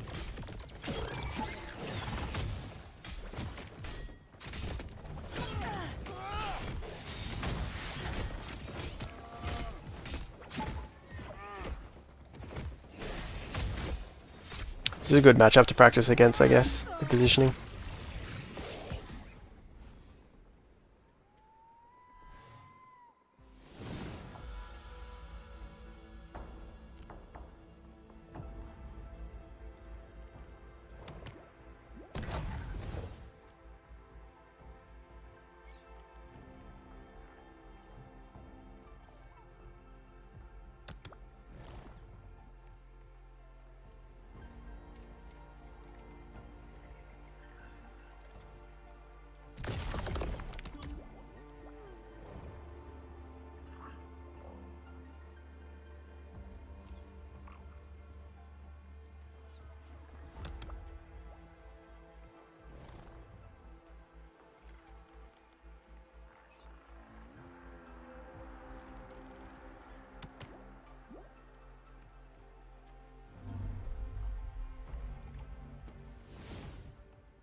It's interesting with the jeweler for Mega. He sometimes, when he kills something, his Omega will clip onto something new that's close. Sometimes it doesn't. I wonder if it needs to be in a certain range or something.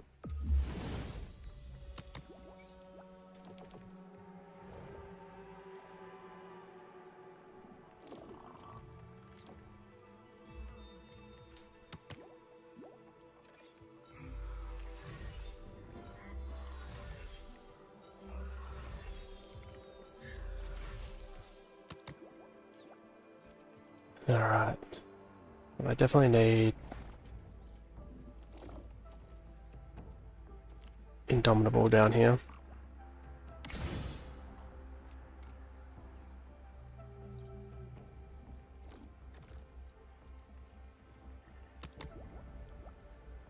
This could be kind of cool if I put this here. When he drops below those two triggers, it's going to give my furthest ally energy regen and Omega power. Which could be my Ranger.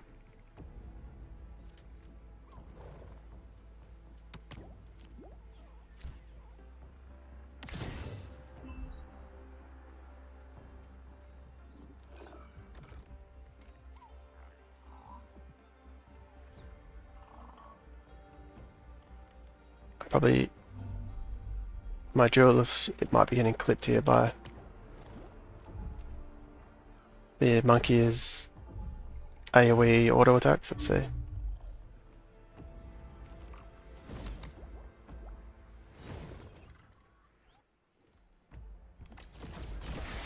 Oh no, he'll be fine.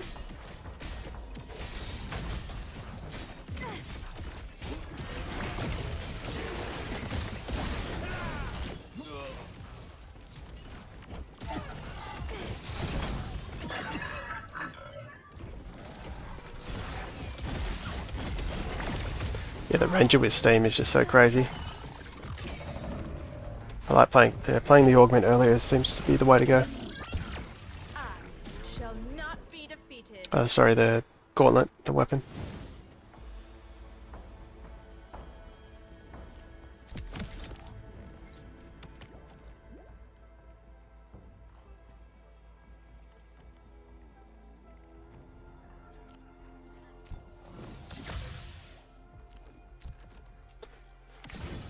reduce their attack speed over here.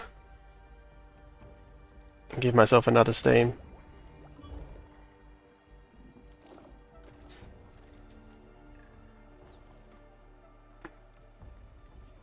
Just going to keep my eye on the duelist, see how he interacts with his Omega.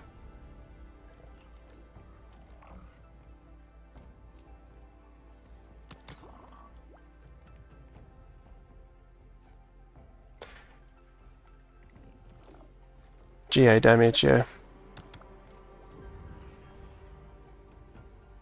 You're referring to the gauntlet damage?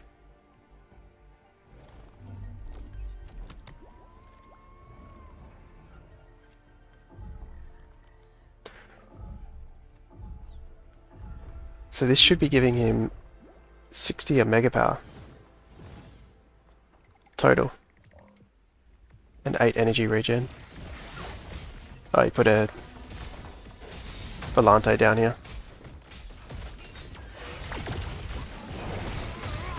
Why am I dropping energy?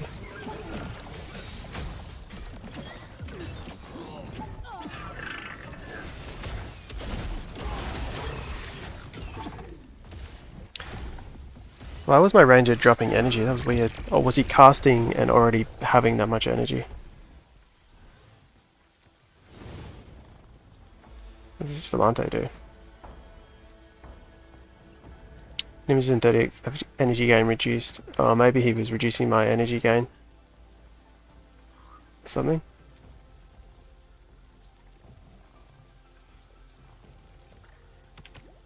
Oh. Yeah, weird.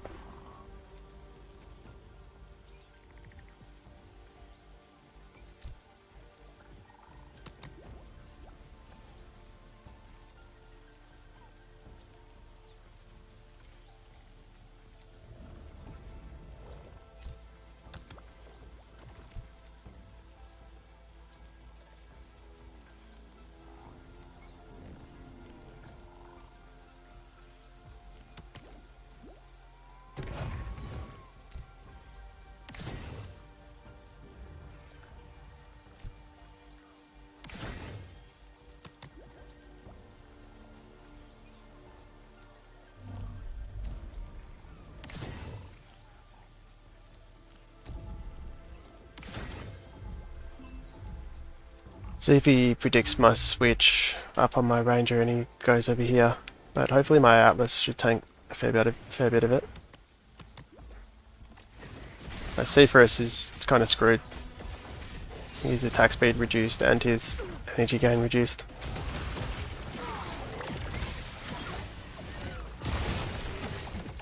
Oh, that root. Oh, so the Grilla jumps around.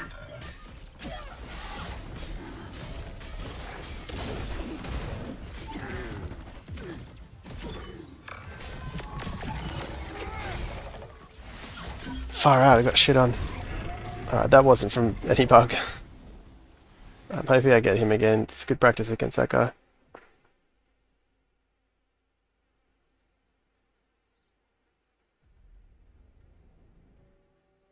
Galliot was at the front left.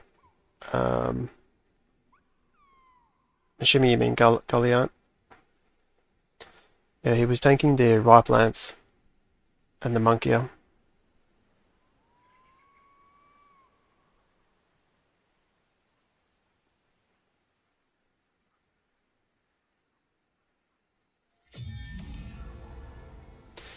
Two haze hype.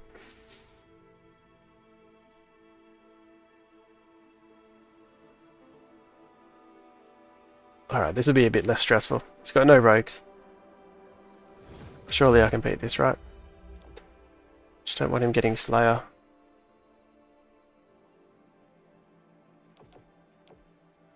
I don't really care about any of this.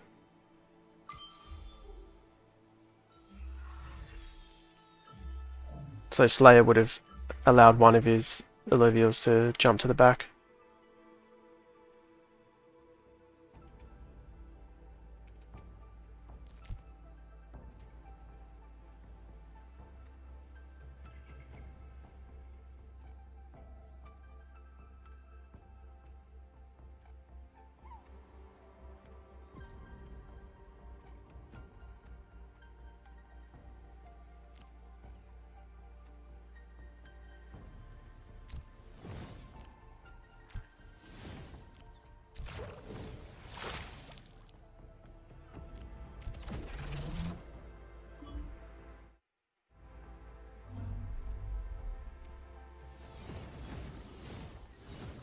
So what is he? He's going a lot of fire and a lot of bulwark.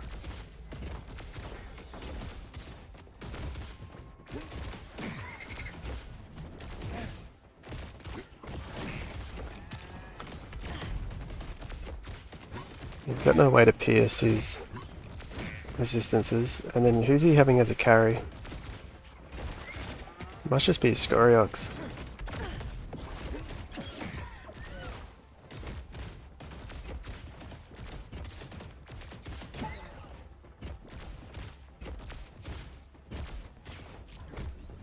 Giving him both pure attack damage. We'll gain energy every 5 seconds. Bada bing, bada bye. Not too sure what he's doing. Maybe he's going two pure attack on his Scoriox.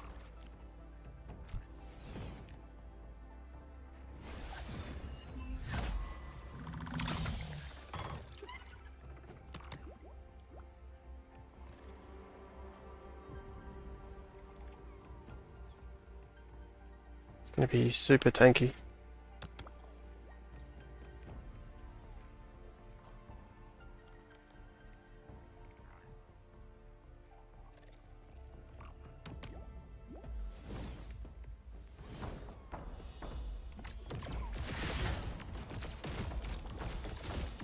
What's he up to now? 6. 3 fire, 6 bulwark.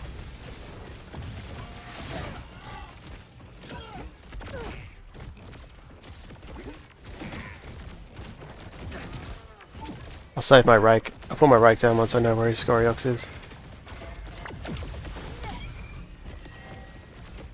What is his Scoriox? Oh, he's Earth dominant.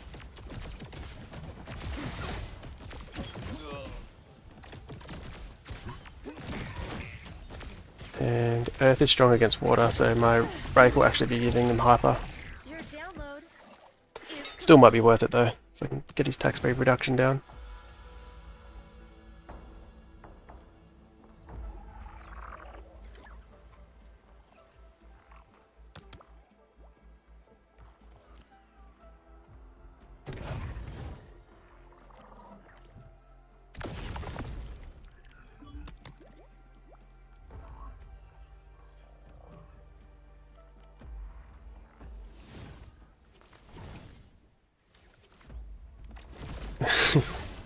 Alright, it's got 8 bulwark down now, so they're all getting 150, or all the bulwarks anyway, getting 150 physical and energy resistance.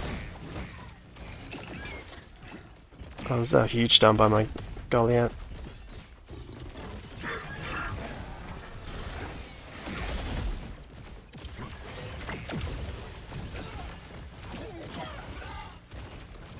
Yeah, see how that dual Omega works? Like, it's tagging everything once it kills something, but that last game, the other game, it was not only not tagging another Illuvium, but it was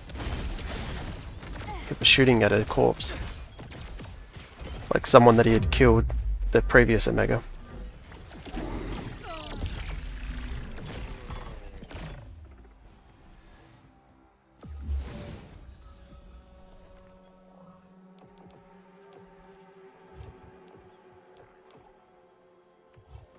Reduce their resolve and energy resistance. I mean, he's probably going to put 3 on this one, isn't he? Just do this then. Because he's probably going to try to deny this to me. Which means I'll get this one. That's so weird. Maybe I should have... I mean, obviously I should have just gone for it then. Alright. Let's get down... Ranger equipment and Indomitable here.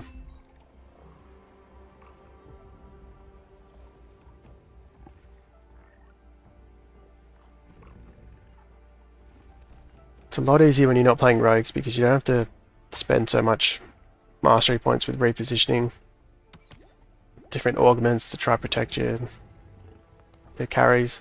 Like right now I'm already stage 4. Got everything I want down and my ranger is buffed up.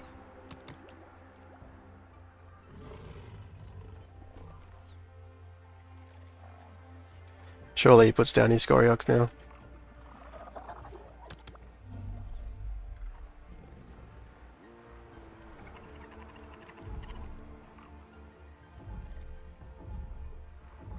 Taking his time.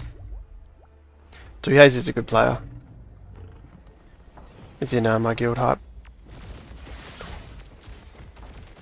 So he's gone right up the front here. Assuming... No, he didn't give himself hyper.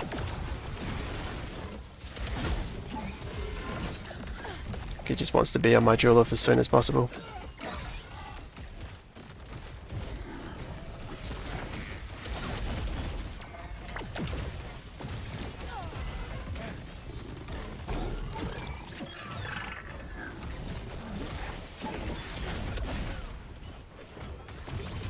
Ranger should clean him up. Oh, they tanked it. Sweet.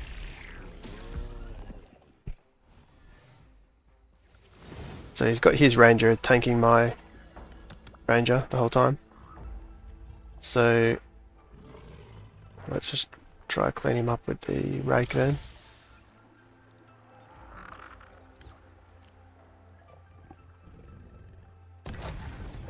Get our Bold Walk down. I have to give him vulnerability.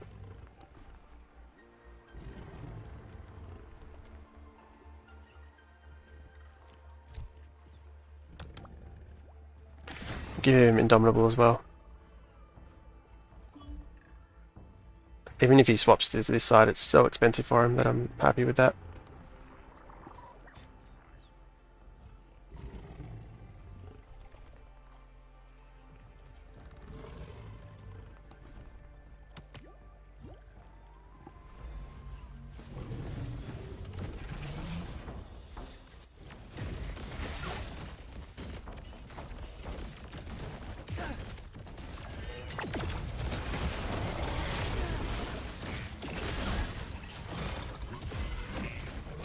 Just need my Rake to take out the Ranger. Nice.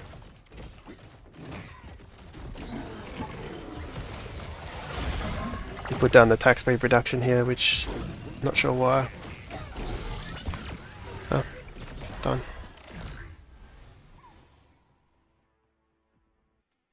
Yeah, it's a pretty easy matchup. If I'm not playing rogues, I'm fine.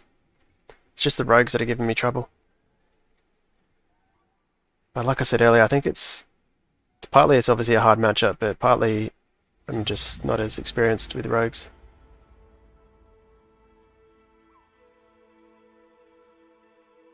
Yeah, here we go. So no rogues again, but this is obviously the meta build at the moment.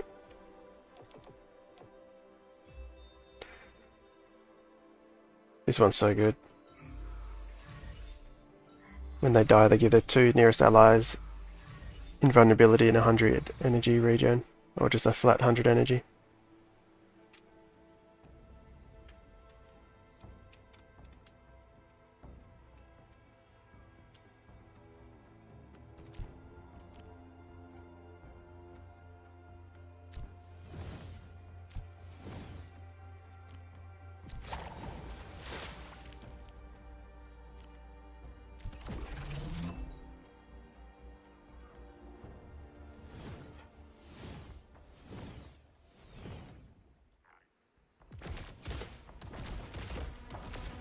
Well, he's not abusing the on-crit extra energy for his Scoriox,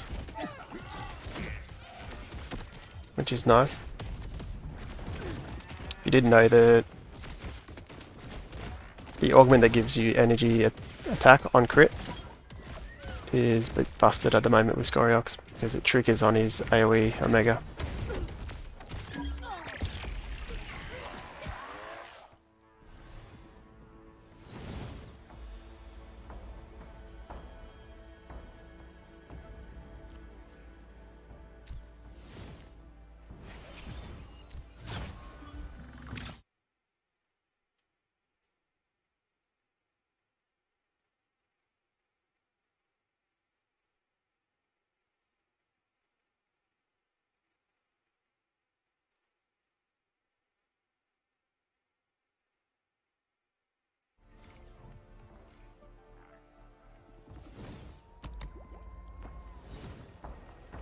Alright, perfect. So I can place my galleon here.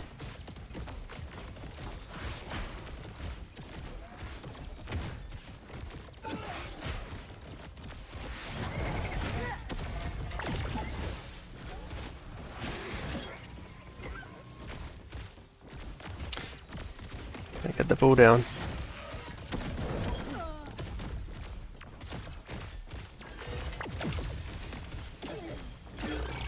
Get something down.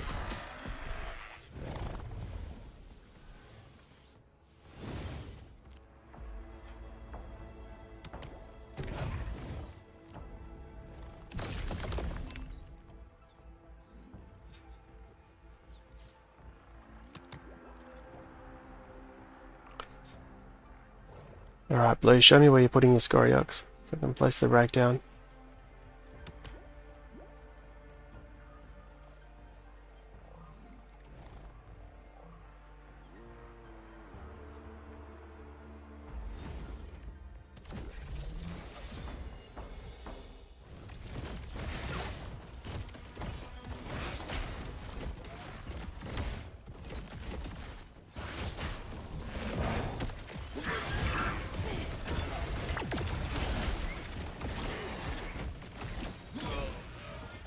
Huge.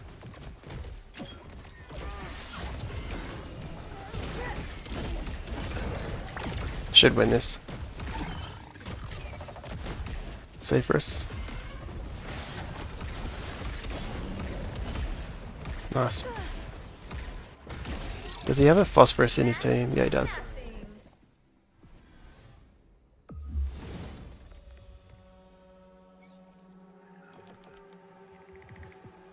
This could be good as well. Have the damage reduced. Yeah, I'll take this one actually, because this will buff up my ranger. Because I can put it on my galleon and he'll be the furthest away. And he's not going to be in range of my carries to affect me with the damage reduction. This would be good on for my rake, but I guess he would have denied it anyway.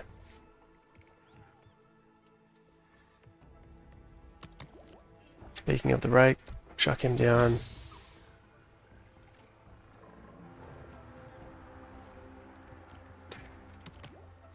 We'll get the gauntlet down. It's a bit risky at the moment putting the gauntlet without the indomitable, because my front line is still pretty weak.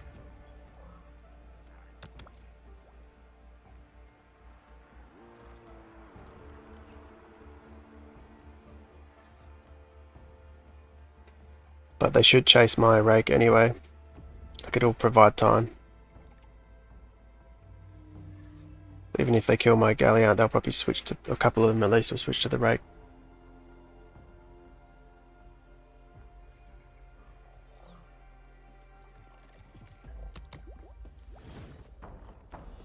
He's got a fire dominant Scoro, so he's never going to get a mega.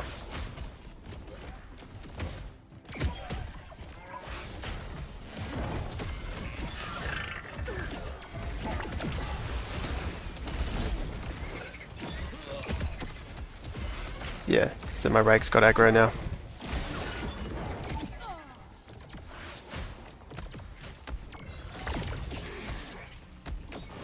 Perfect. Yeah, I wasn't necessarily planning on winning that round, but I definitely just wanted to not lose too much HP.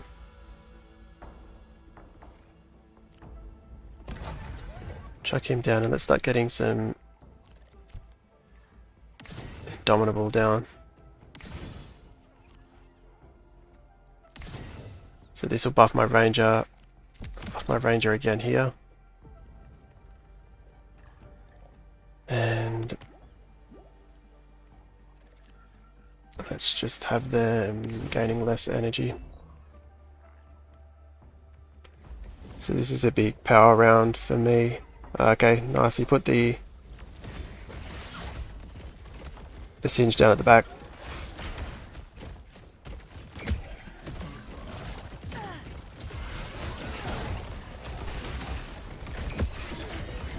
It's been expensive for him. He hasn't been able to get any indomitable down yet. So I should win this.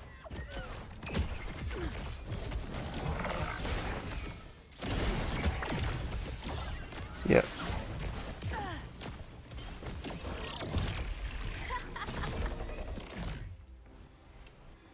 It's a little bit scary with this phosphorus over here.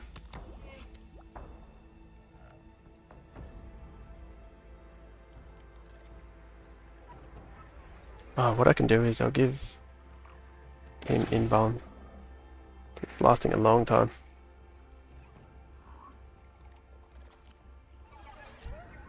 Give him omnivamp.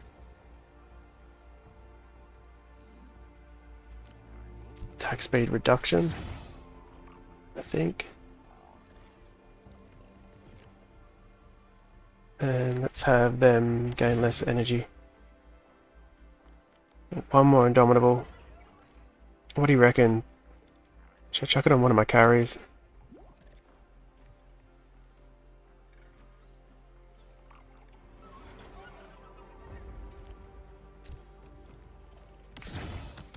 See if it helps, Phosphorus. I'm interested to see how my rake does in the back with Omnivamp now. It should take most of the damage from the Singe and then drop aggro on his Omega and hopefully get closer to the Scoriox and give the attack speed reduction.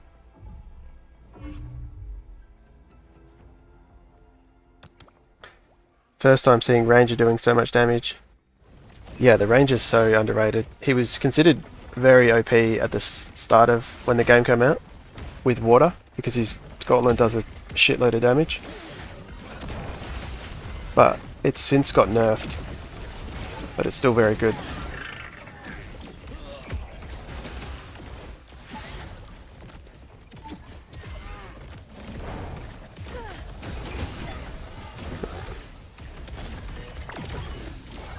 Yeah, so much damage. And if you didn't know what it did, because he does a huge amount of damage, like 800, I think that's times Omega, and then that does it in a small range, so it's like an area damage. But then he gains 39 Omega power for the rest of combat every time he casts. And then I've given him 3 Steam, which gives him a lot of energy reseconds for 5 seconds. And that happens at the start of combat and every 10 seconds. So he's casting a lot. And then with Invoker, every time any of the Invoker casts, they gain 22% of the energy cost as Omega. And that grounds that to all other Invokers.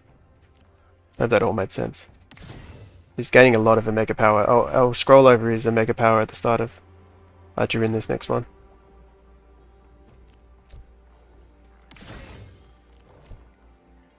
Gain energy at the start, gain energy every 5 seconds. Give him flat energy.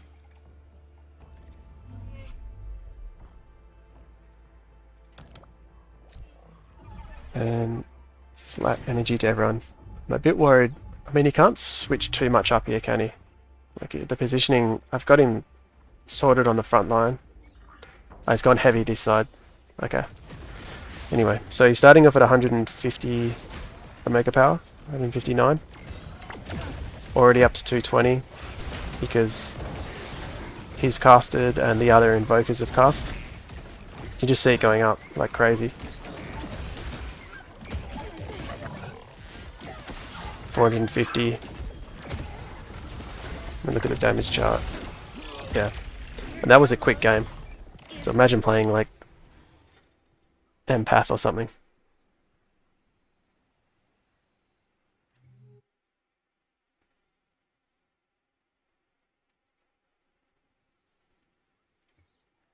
Very fun. And next patch, these augments are getting nerfed. The ones that suppress your energy gain, so and so is air, which is also suppresses your energy. So the gauntlet will be even better next patch. Alright, so he's got a lot of air and a lot of rogues.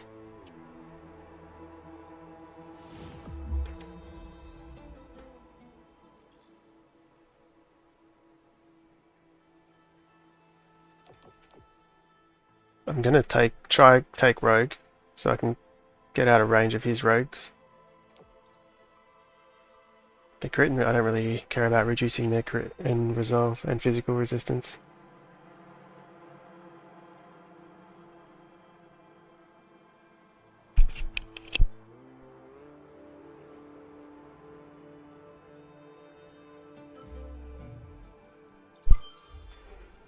Cool, this will be interesting. I've got the rogue. He took the air, but I assumed he...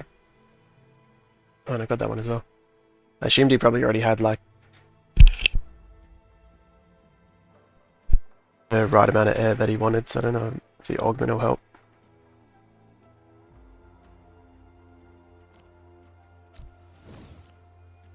I guess I'll just place all these down at the back.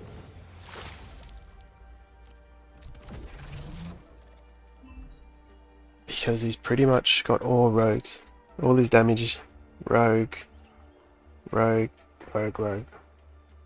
And then he's got a little squad of empaths.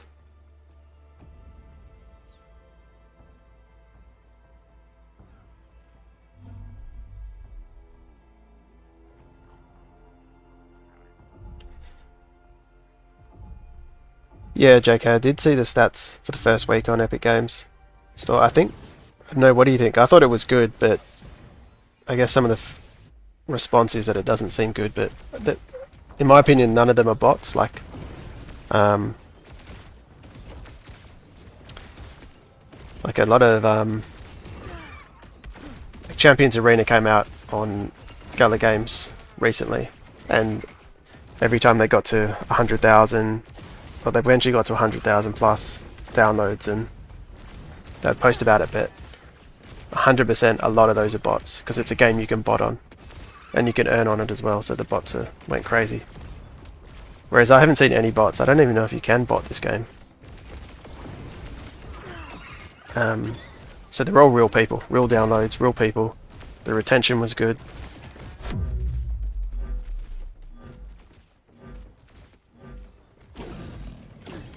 But I don't know, what was the general consensus? Was it good or bad?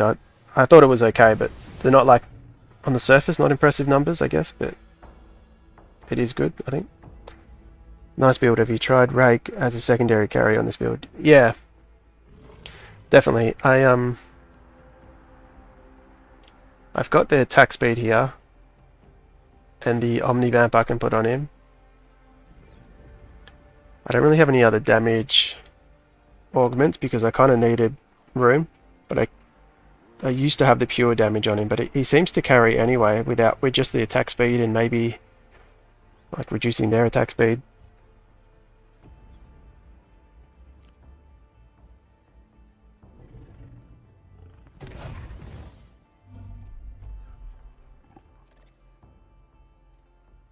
Alright, what am I doing here?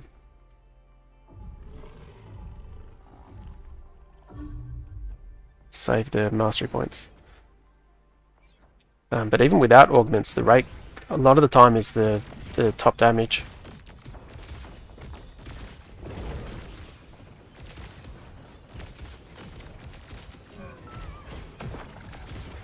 Impressed with the total downloads, disappointed with the retention numbers. Yeah, I don't know what... I think in general game retention numbers are terrible. Like 30, I don't know. Do you kind of know if that's bad, or does it just seem bad? Like, are you in? Like, I'm not an expert on, I guess, gaming statistics, like what's good and bad, but I have a feeling 30% is actually quite good. Because I guess you got to think how many people download a game, try it once. Like, it's always retention.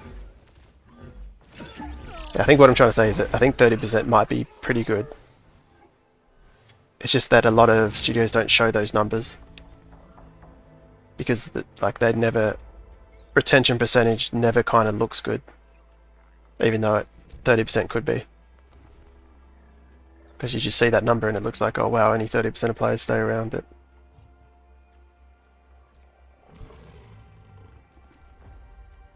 and it's also in beta, so like a lot of people were probably still waiting around in the background for like when it fully launches, that they won't spend their time playing a game that's technically in beta, even if they enjoy it.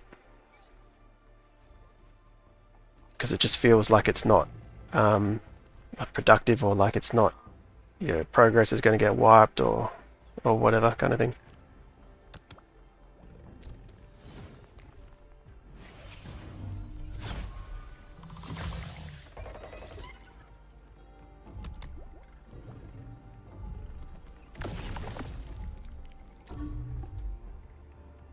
I don't know what I'm doing here. I need to see where he plays his rogues. Yeah, not sure what considered good, yeah. Yeah, same. But I do have a feeling that 30% might not be too bad. Kieran did say the retention was very good, like at some point before those statistics got released.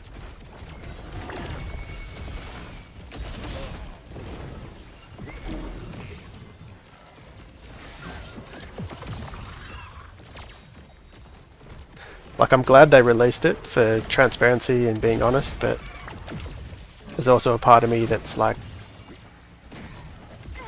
it's maybe ruined the perception of how well the game's going, when he could have just not released it and the perception would have still been very high.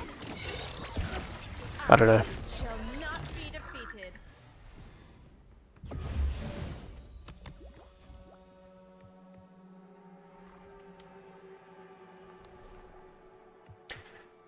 But I was in the some of the Team Liquid members streaming chats, and it was pretty good, like the feedback. Usually with Web3 games it's super like toxic in the chat, like they just hate on it. But there were obviously a little bit of that, but considering it was a paid advertisement and a Web3 game, a lot of people were like, wow, this game looks cool.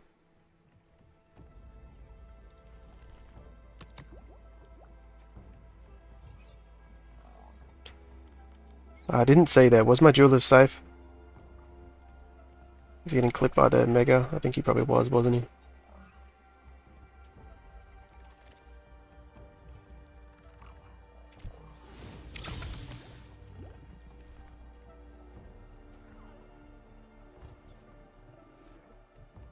I'm still very healthy.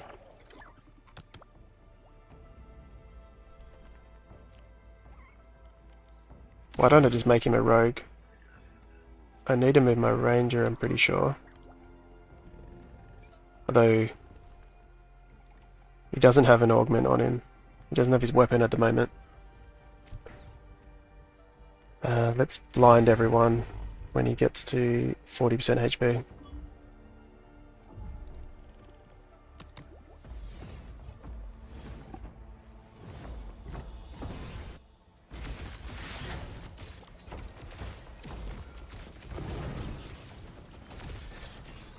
Yeah, I love the game. You've also got a, I guess, it's not the genre for everyone either. So there's probably a lot of people that tried the game, kind of thought this is a really good game, but it's just not my genre. They go play shooters or whatever. So it's not something they're going to sit on, despite them actually thinking like this is a really good game. Like, how many people would have tried TFT from League and gone, yeah, I can see how this is a good game, but I'm going to go play League because it's not my genre. I guess like you could almost call it a bit of a niche genre at the moment.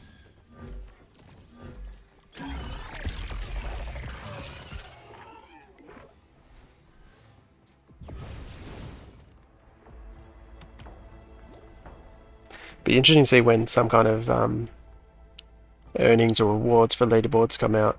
I don't know what they're planning, but because a lot of those card games like Splinterlands and what's the other one? There's a couple of Web3 card games out there now that have really high daily active users, but I think half of them are bots. What did he do here? He went really heavy on the rogues over here, which is kind of funny.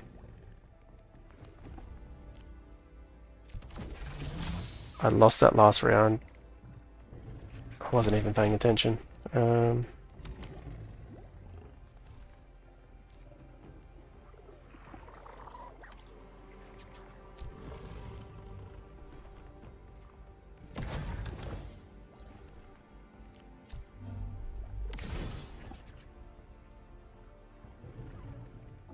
Is my ranger safe? So hopefully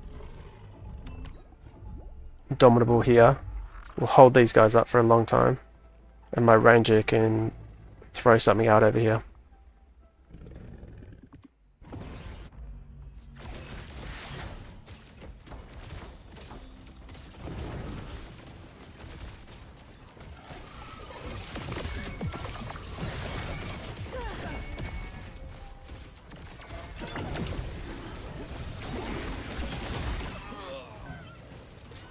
My ranger gonna shoot.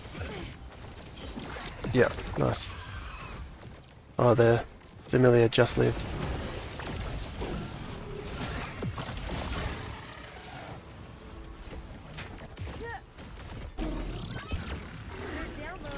Yeah, steep learning curve. Yeah, there is. And I think I find it hard to remember what it's like, because I played the survival mode quite a bit, and that's kind of a not as steep of a learning curve. And then I played a lot of TFT, and I think I forget. A lot of these, like TFT was probably a steep learning curve as well. It's kind of hard not to have a steep learning curve in some of these games, but it's hard for, once you know it, it's hard to know what is steep anymore, because you already know, if that makes sense. I guess you can only really ask new players, but then the new player also has to be aware of, there has to be some form of it, like it has to be, there's always going to be some learning, like is it too much, or, but there should be some kind of an in-game tutorial, I think everyone agrees. I wonder if he's going to swap to this side, so what I'm going to do is just to protect myself here.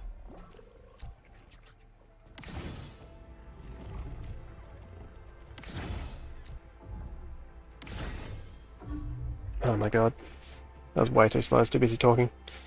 I think I really need these reduce energy damage down, energy gain down. So it's turned out to be a good move with the, so I just placed the Indomitable and the Invon down here just in case. But I hope my Phosphorus is still safe.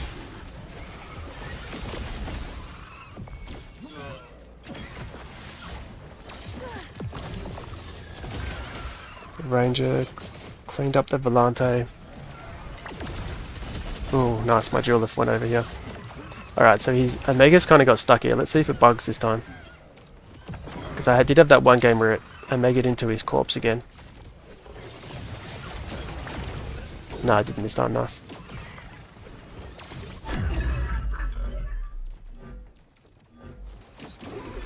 Hey, we did it. I think the rake was top damage there, or at least equal top damage. He's a pretty low rank player, but we're getting better against the rogues at least.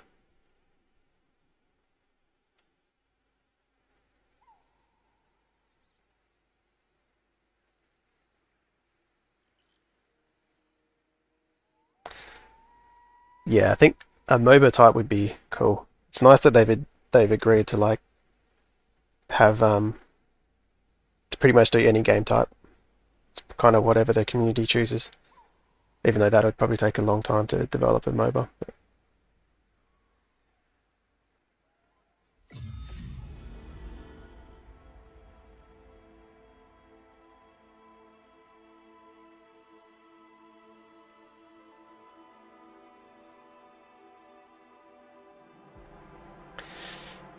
Yeah, it would deter a lot of casual players.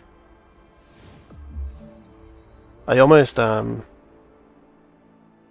know if hyper is necessary. Like you could almost, I mean, it is cool, but it's something that most players you could probably completely ignore for a very long time. Like it doesn't, it's like the lowest on the list of things to be concerned about, but it adds to the perception of like, oh my god, there's so much layers to this and there's so much to learn. I don't even know what this hyper thing does, but like none of the games today I've had to worry about hyper. It's only really when you've played a team a hell of a lot and you're getting kind of mirror matchups, or like with the Scoriox it kind of matters. What am I? Yeah, so in this matchup it kind of matters. Like I'm playing my Rake as a water, so his Scoriox doesn't get hyper. But it doesn't really matter because you can't necessarily... I could... Whoops. Damn. Like in a tournament it might matter because you kind of know what everyone's playing, but it's... You don't know who you're coming up against. So to me to bring this water... He could have been an Earth... He could have easily been an Earth Scoriox. So it's a little bit of... Yeah, I don't know what I'm trying to say. Just maybe hyper's not a necessary thing in this game. It's an unnecessary deterrent to players, maybe.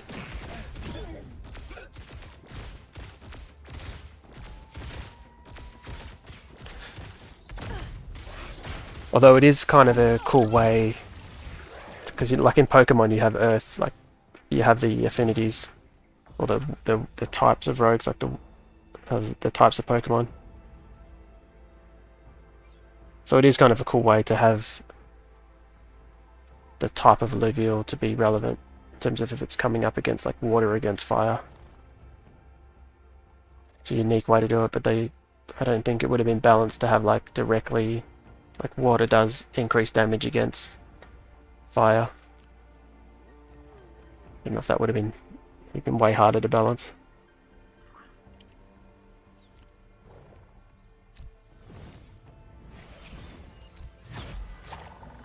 Get this gun down.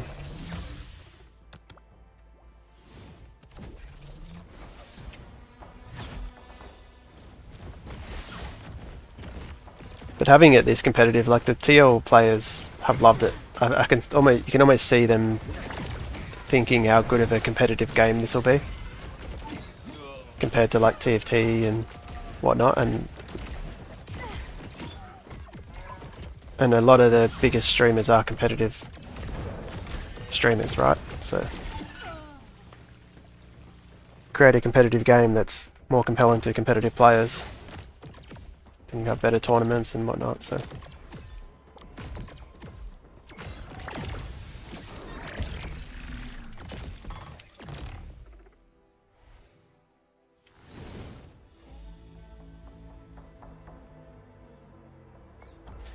Yeah, what is Leviathan? That's what my understanding as well, like you could wager Ethereum. Is that still what it is?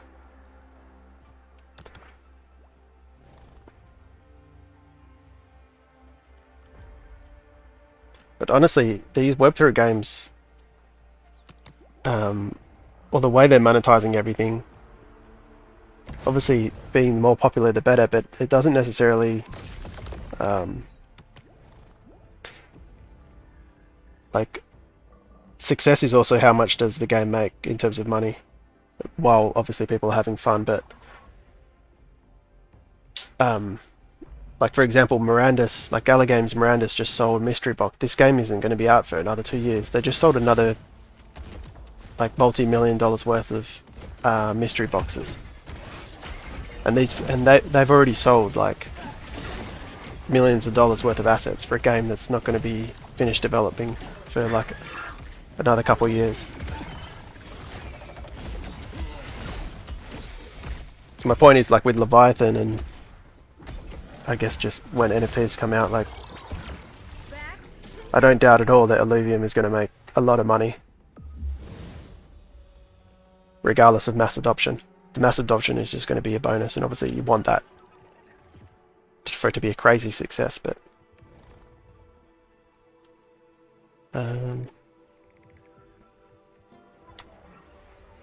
yeah, like Gala Games has made a lot of money on pretty much all their games, and except Superior, and they haven't been viral, or they haven't got like mass adoption or anything.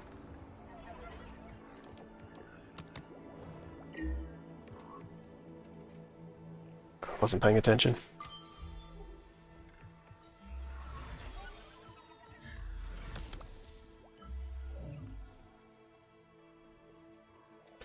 Do you mean investing into in regard to like buying ILV or buying in-game assets?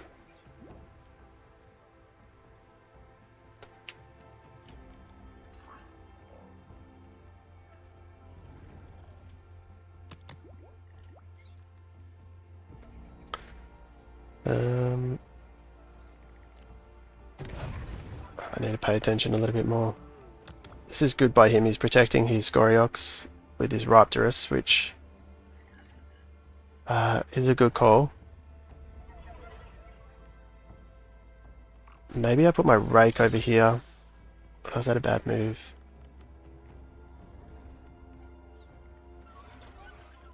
Well, let's test it on this side.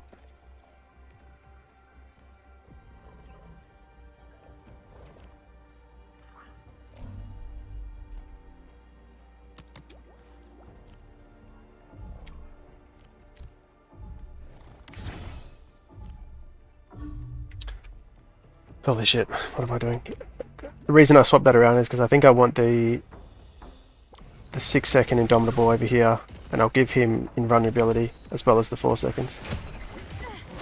And I'll just see how much my Rake is getting wrecked at the back here. Okay, this is going to work well. It's so good that my Rake drops aggro, becomes untargetable. Because the Raptorus is pretty good against him. Shall not be defeated.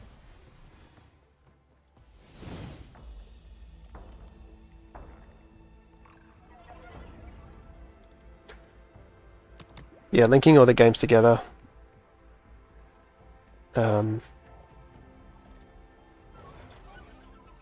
Yeah, I wonder how hard that's going to be.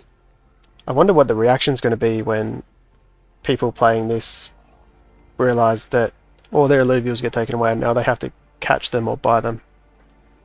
It'll definitely draw them to Overworld, but I wonder what there'll be some people like that just want to play the arena like as it is now and not have to worry about going and catching them or buying them. But again, it's good money for Illuvium. Will make way more money that way. Yeah, land. I did buy a tier 1 land, and in retrospect, I'm happy with it. But it probably wasn't the smart move from an investor point of view. I think just buying ILV would have, and staking it would have been way better. But that's obviously in retrospect, because who knows, land could have... You couldn't necessarily predict that land would be cheaper now for... I don't even know if it's that much cheaper, but... I think it just makes sense to... Like, I could have spent... the money I spent on land, I could have just spent on in-game fuel to go and catch Illuviums instead.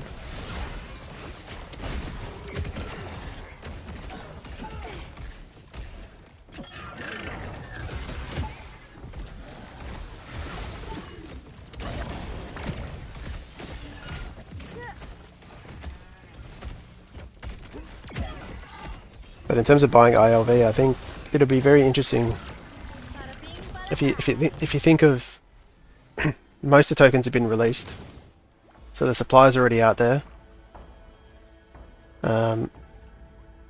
It's already seemed like it's bottomed. I mean, potentially the whole crypto market's bottomed right now, like already, and then it's already looking bullish. The token, and that's not even like RevDivs hasn't even come out yet, and RevDivs is a pretty unique setup with the tokenomics because they'll be buying directly from the market with their revenue, and obviously they'll be distributing them out to the ILV holders, and some people will sell, but it's always going to be at worst a flat evening out of buy and sell, but like extremely likely there will be some buy pressure from that constantly, because not everyone's going to sell.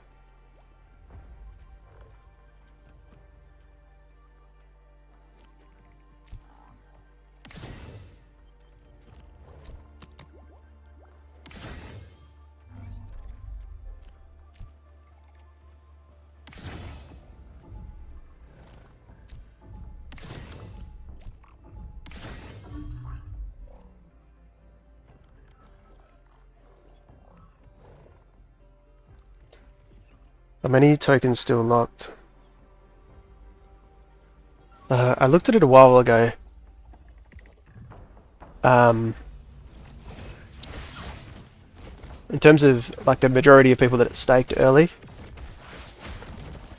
they're all able to be unlocked. So the majority of people that have got staking rewards can all unstake now, or like claim their rewards, like they have for a while, like most this year.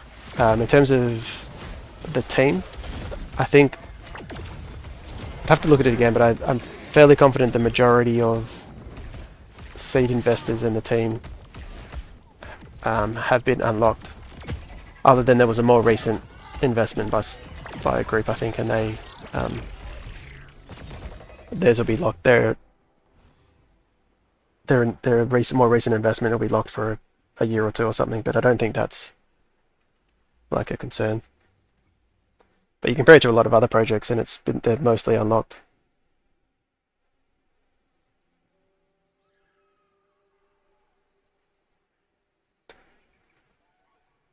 But also, it doesn't seem like Kieran, like the founders, like they're so. I mean, it seems just so improbable that, like, they're so long-term focused with this that I'm pretty sure they're just going to stay locked for a long time. And even if all of them did sell it, it's not going to matter. I mean, when the bull market hits and what am I doing here?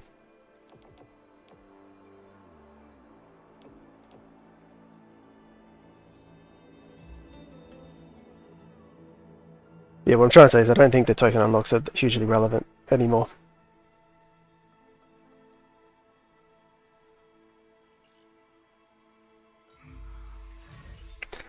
Like if you look at Gala, Gala sells so much Gala tokens to fund everything, and like you can see their wallet, they're selling a lot, and they have been, and the token price has still gone up since a lot of those like heavy selling from Gala has happened.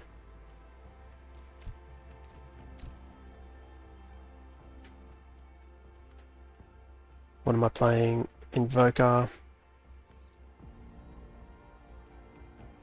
Earth, Empath. Okay.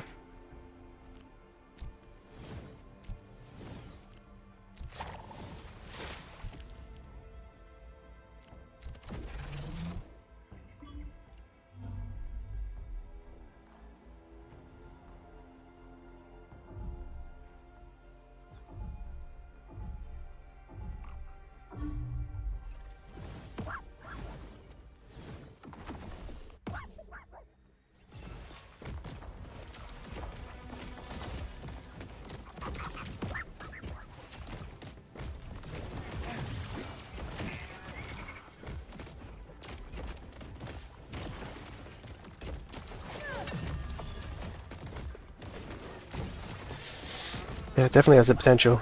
I mean, the Team Liquid thing's pretty insane to think. Obviously, Illuvium's paying them, but Illuvium's, I mean, Team Liquid's reputation's on the line. Like, they don't just sponsor, they don't just allow themselves to be paid to advertise anything. Like, they obviously need to think that it's a legitimate IP. Because they're risking the whole reputation, especially Web3 thing. Like it's, what am I doing here? I'll just place my jeweler. I'm pretty sure I just chew 3 or their empaths. I think I'm gonna have way more damage. I think I'll win this, yeah.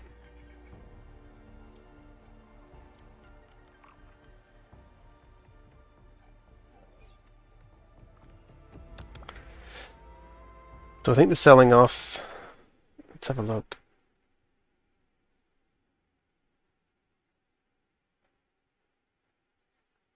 I should learn how to be able to share my screen without.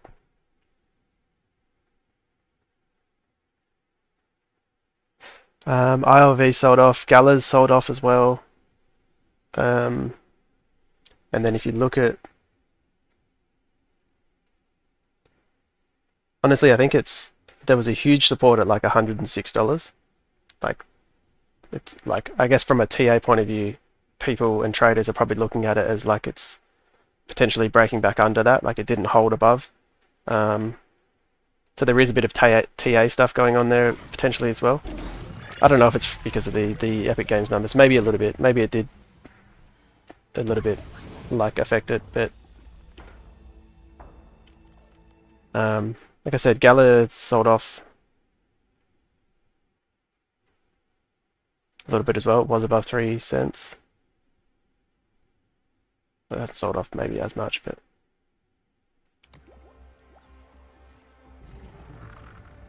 also potentially like a bit of a buy the rumor, sell the news, and now the news is kind of over. Maybe.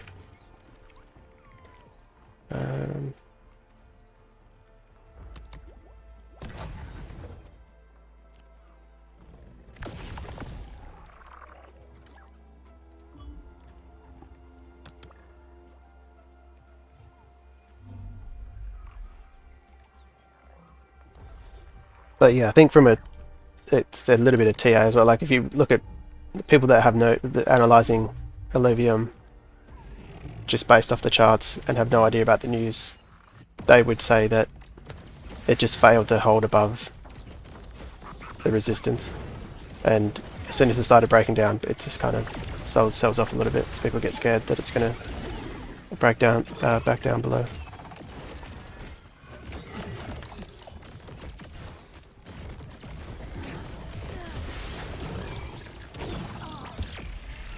But it probably was potentially a bit like price was pumped a little bit because of all the hype and the news, so it's just maybe it's just readjusting a little bit to back to probably what it should be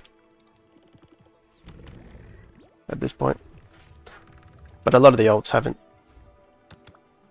really moved as much as like oh, Clumsy will be good here. Maybe. But no one's critting, so he's got no Colossus, yeah.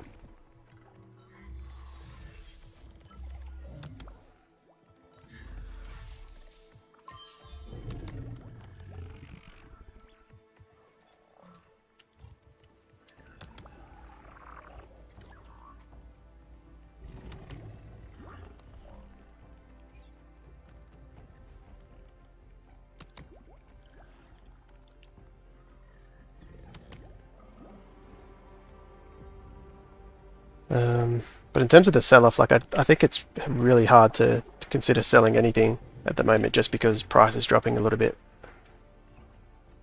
Because we're at that point where you can see how quickly things can just like rip to the upside.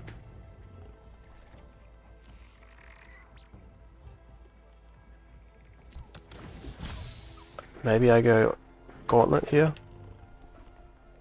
Oh, I picked up a Stellar Devour.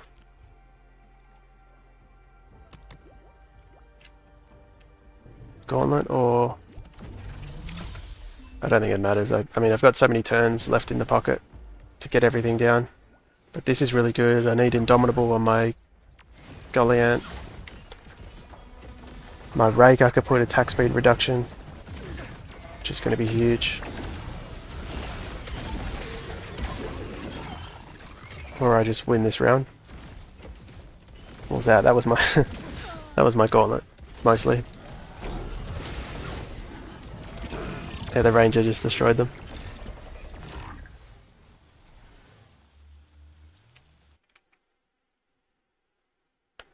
Alright, I think I can do one more. Oh, that's quick. Loading already. Scrub it up. I think I lost to him earlier. Maybe not. I'm definitely not going to lose to this. I'm pretty confident.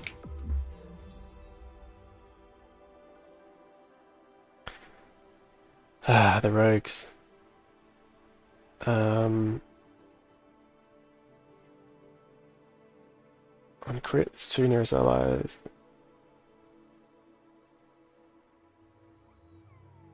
I don't really want any of this. Maybe I just take rogue in case I choose to throw one of my Invokers into the back line.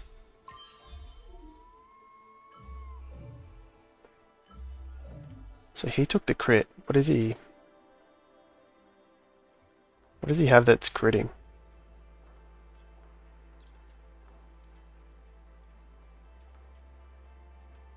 Yeah, I don't know. Don't know about that.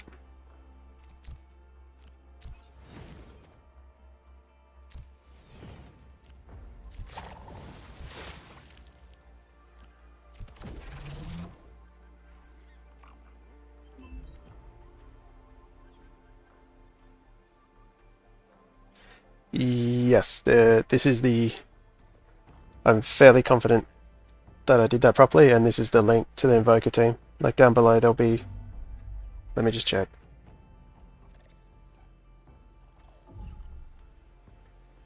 Yeah, this definitely should be the team. And I'm pretty sure that link updates like as I changed it, so I've changed a few things around. I think that link is like in real time.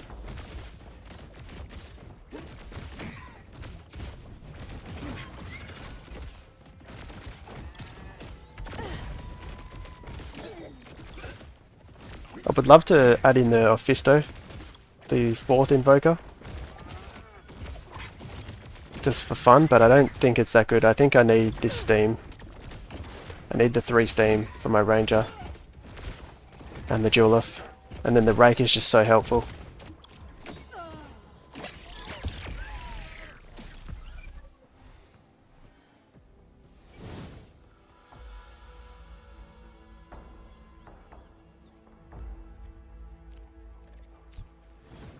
So nice not having to worry about rogues.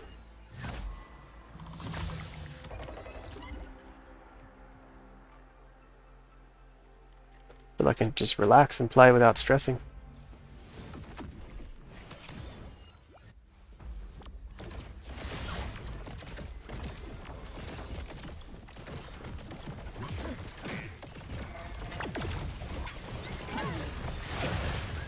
I think he's going to put 3 wildfire down.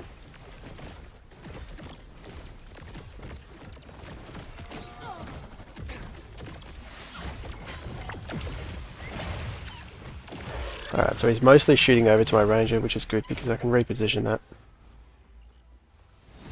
I'll keep him there for now, but once I put Gauntlet on him, I'll put the Phosphorus over there instead.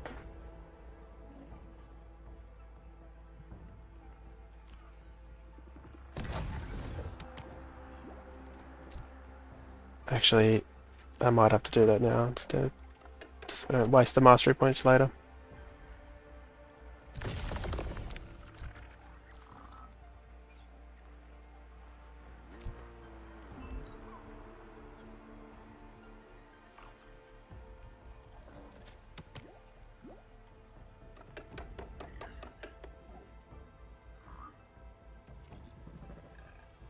Yeah, he's a little bit to the left, I think.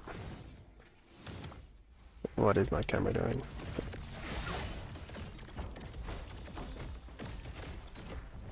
Wait, did I say left? If he's to the left, he should. Let's see where he's going to shoot off to.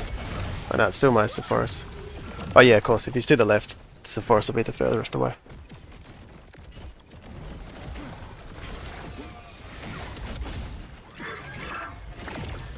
I think this will be maybe a little bit scary until I get my Gauntlet and my Ranger and my Rake out.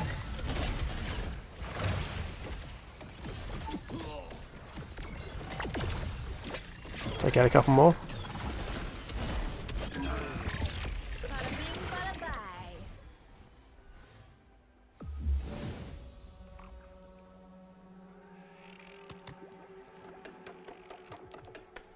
This one's very good, and I think both of us will go for that one. Being hit with an attack, gain energy regen and a mega power.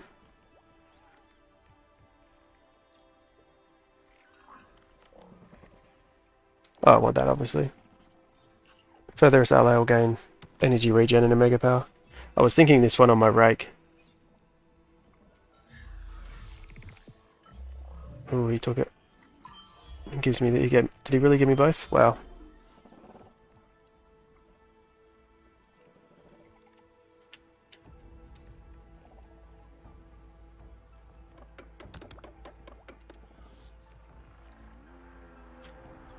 Okay.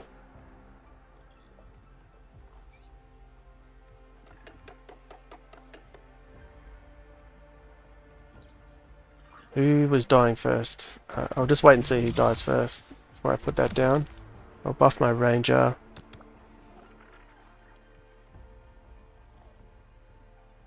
I don't have enough for rake. Let me undo that. So I took off my armor. If you didn't know, you can do Control Z to undo the last move. I think there's a button somewhere to undo as well. Oh, there. Undo last action, yeah.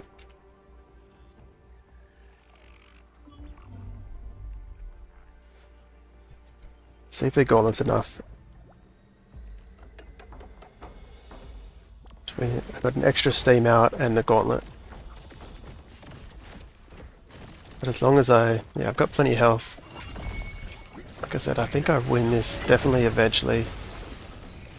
Just depends how strong I am right now.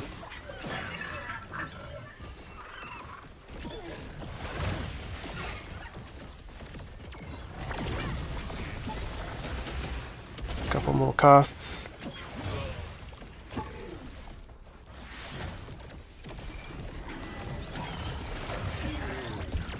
Wow. I hope I win this. Pretty sure I do. Getting close there.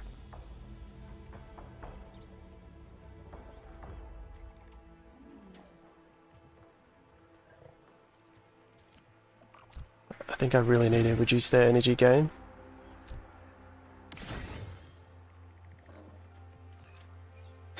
Oh, I didn't see who got killed first.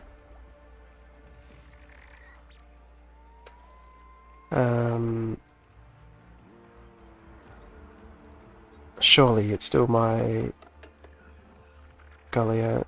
Oh, why don't I do...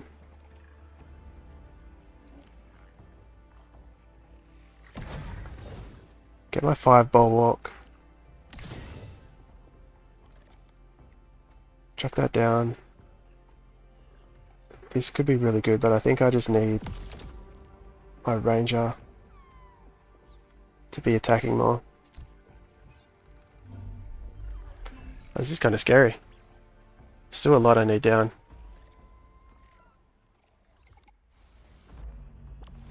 You should be gaining less energy this round.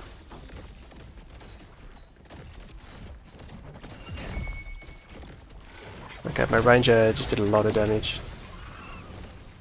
Phosphorus got stunned, but I can't avoid. Someone has to get stunned. Oh wow. the ranger carrying very heavily. What happened last round? Why didn't he do that last round? Maybe the armor made all the difference to the arcane sash. 13k. Wow.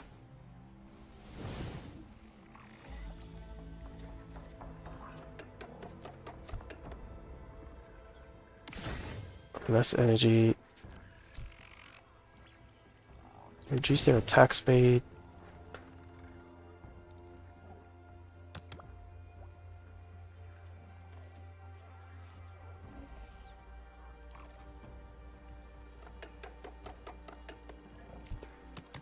I didn't gain energy at the start. Oh, I need Dominable down here.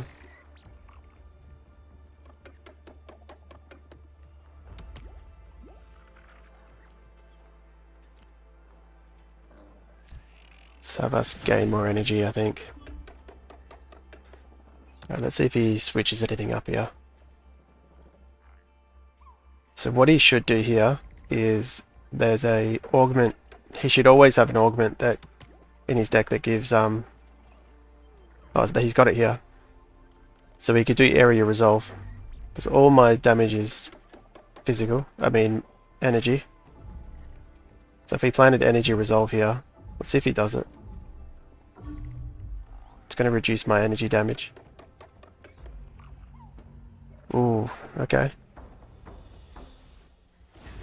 Interesting. I think he would have been better off playing augments than switching like that. I mean, he wants to stun my jeweler, but that's not what's killing him.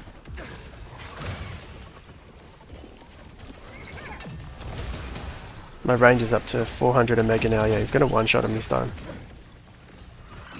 Is there anything left?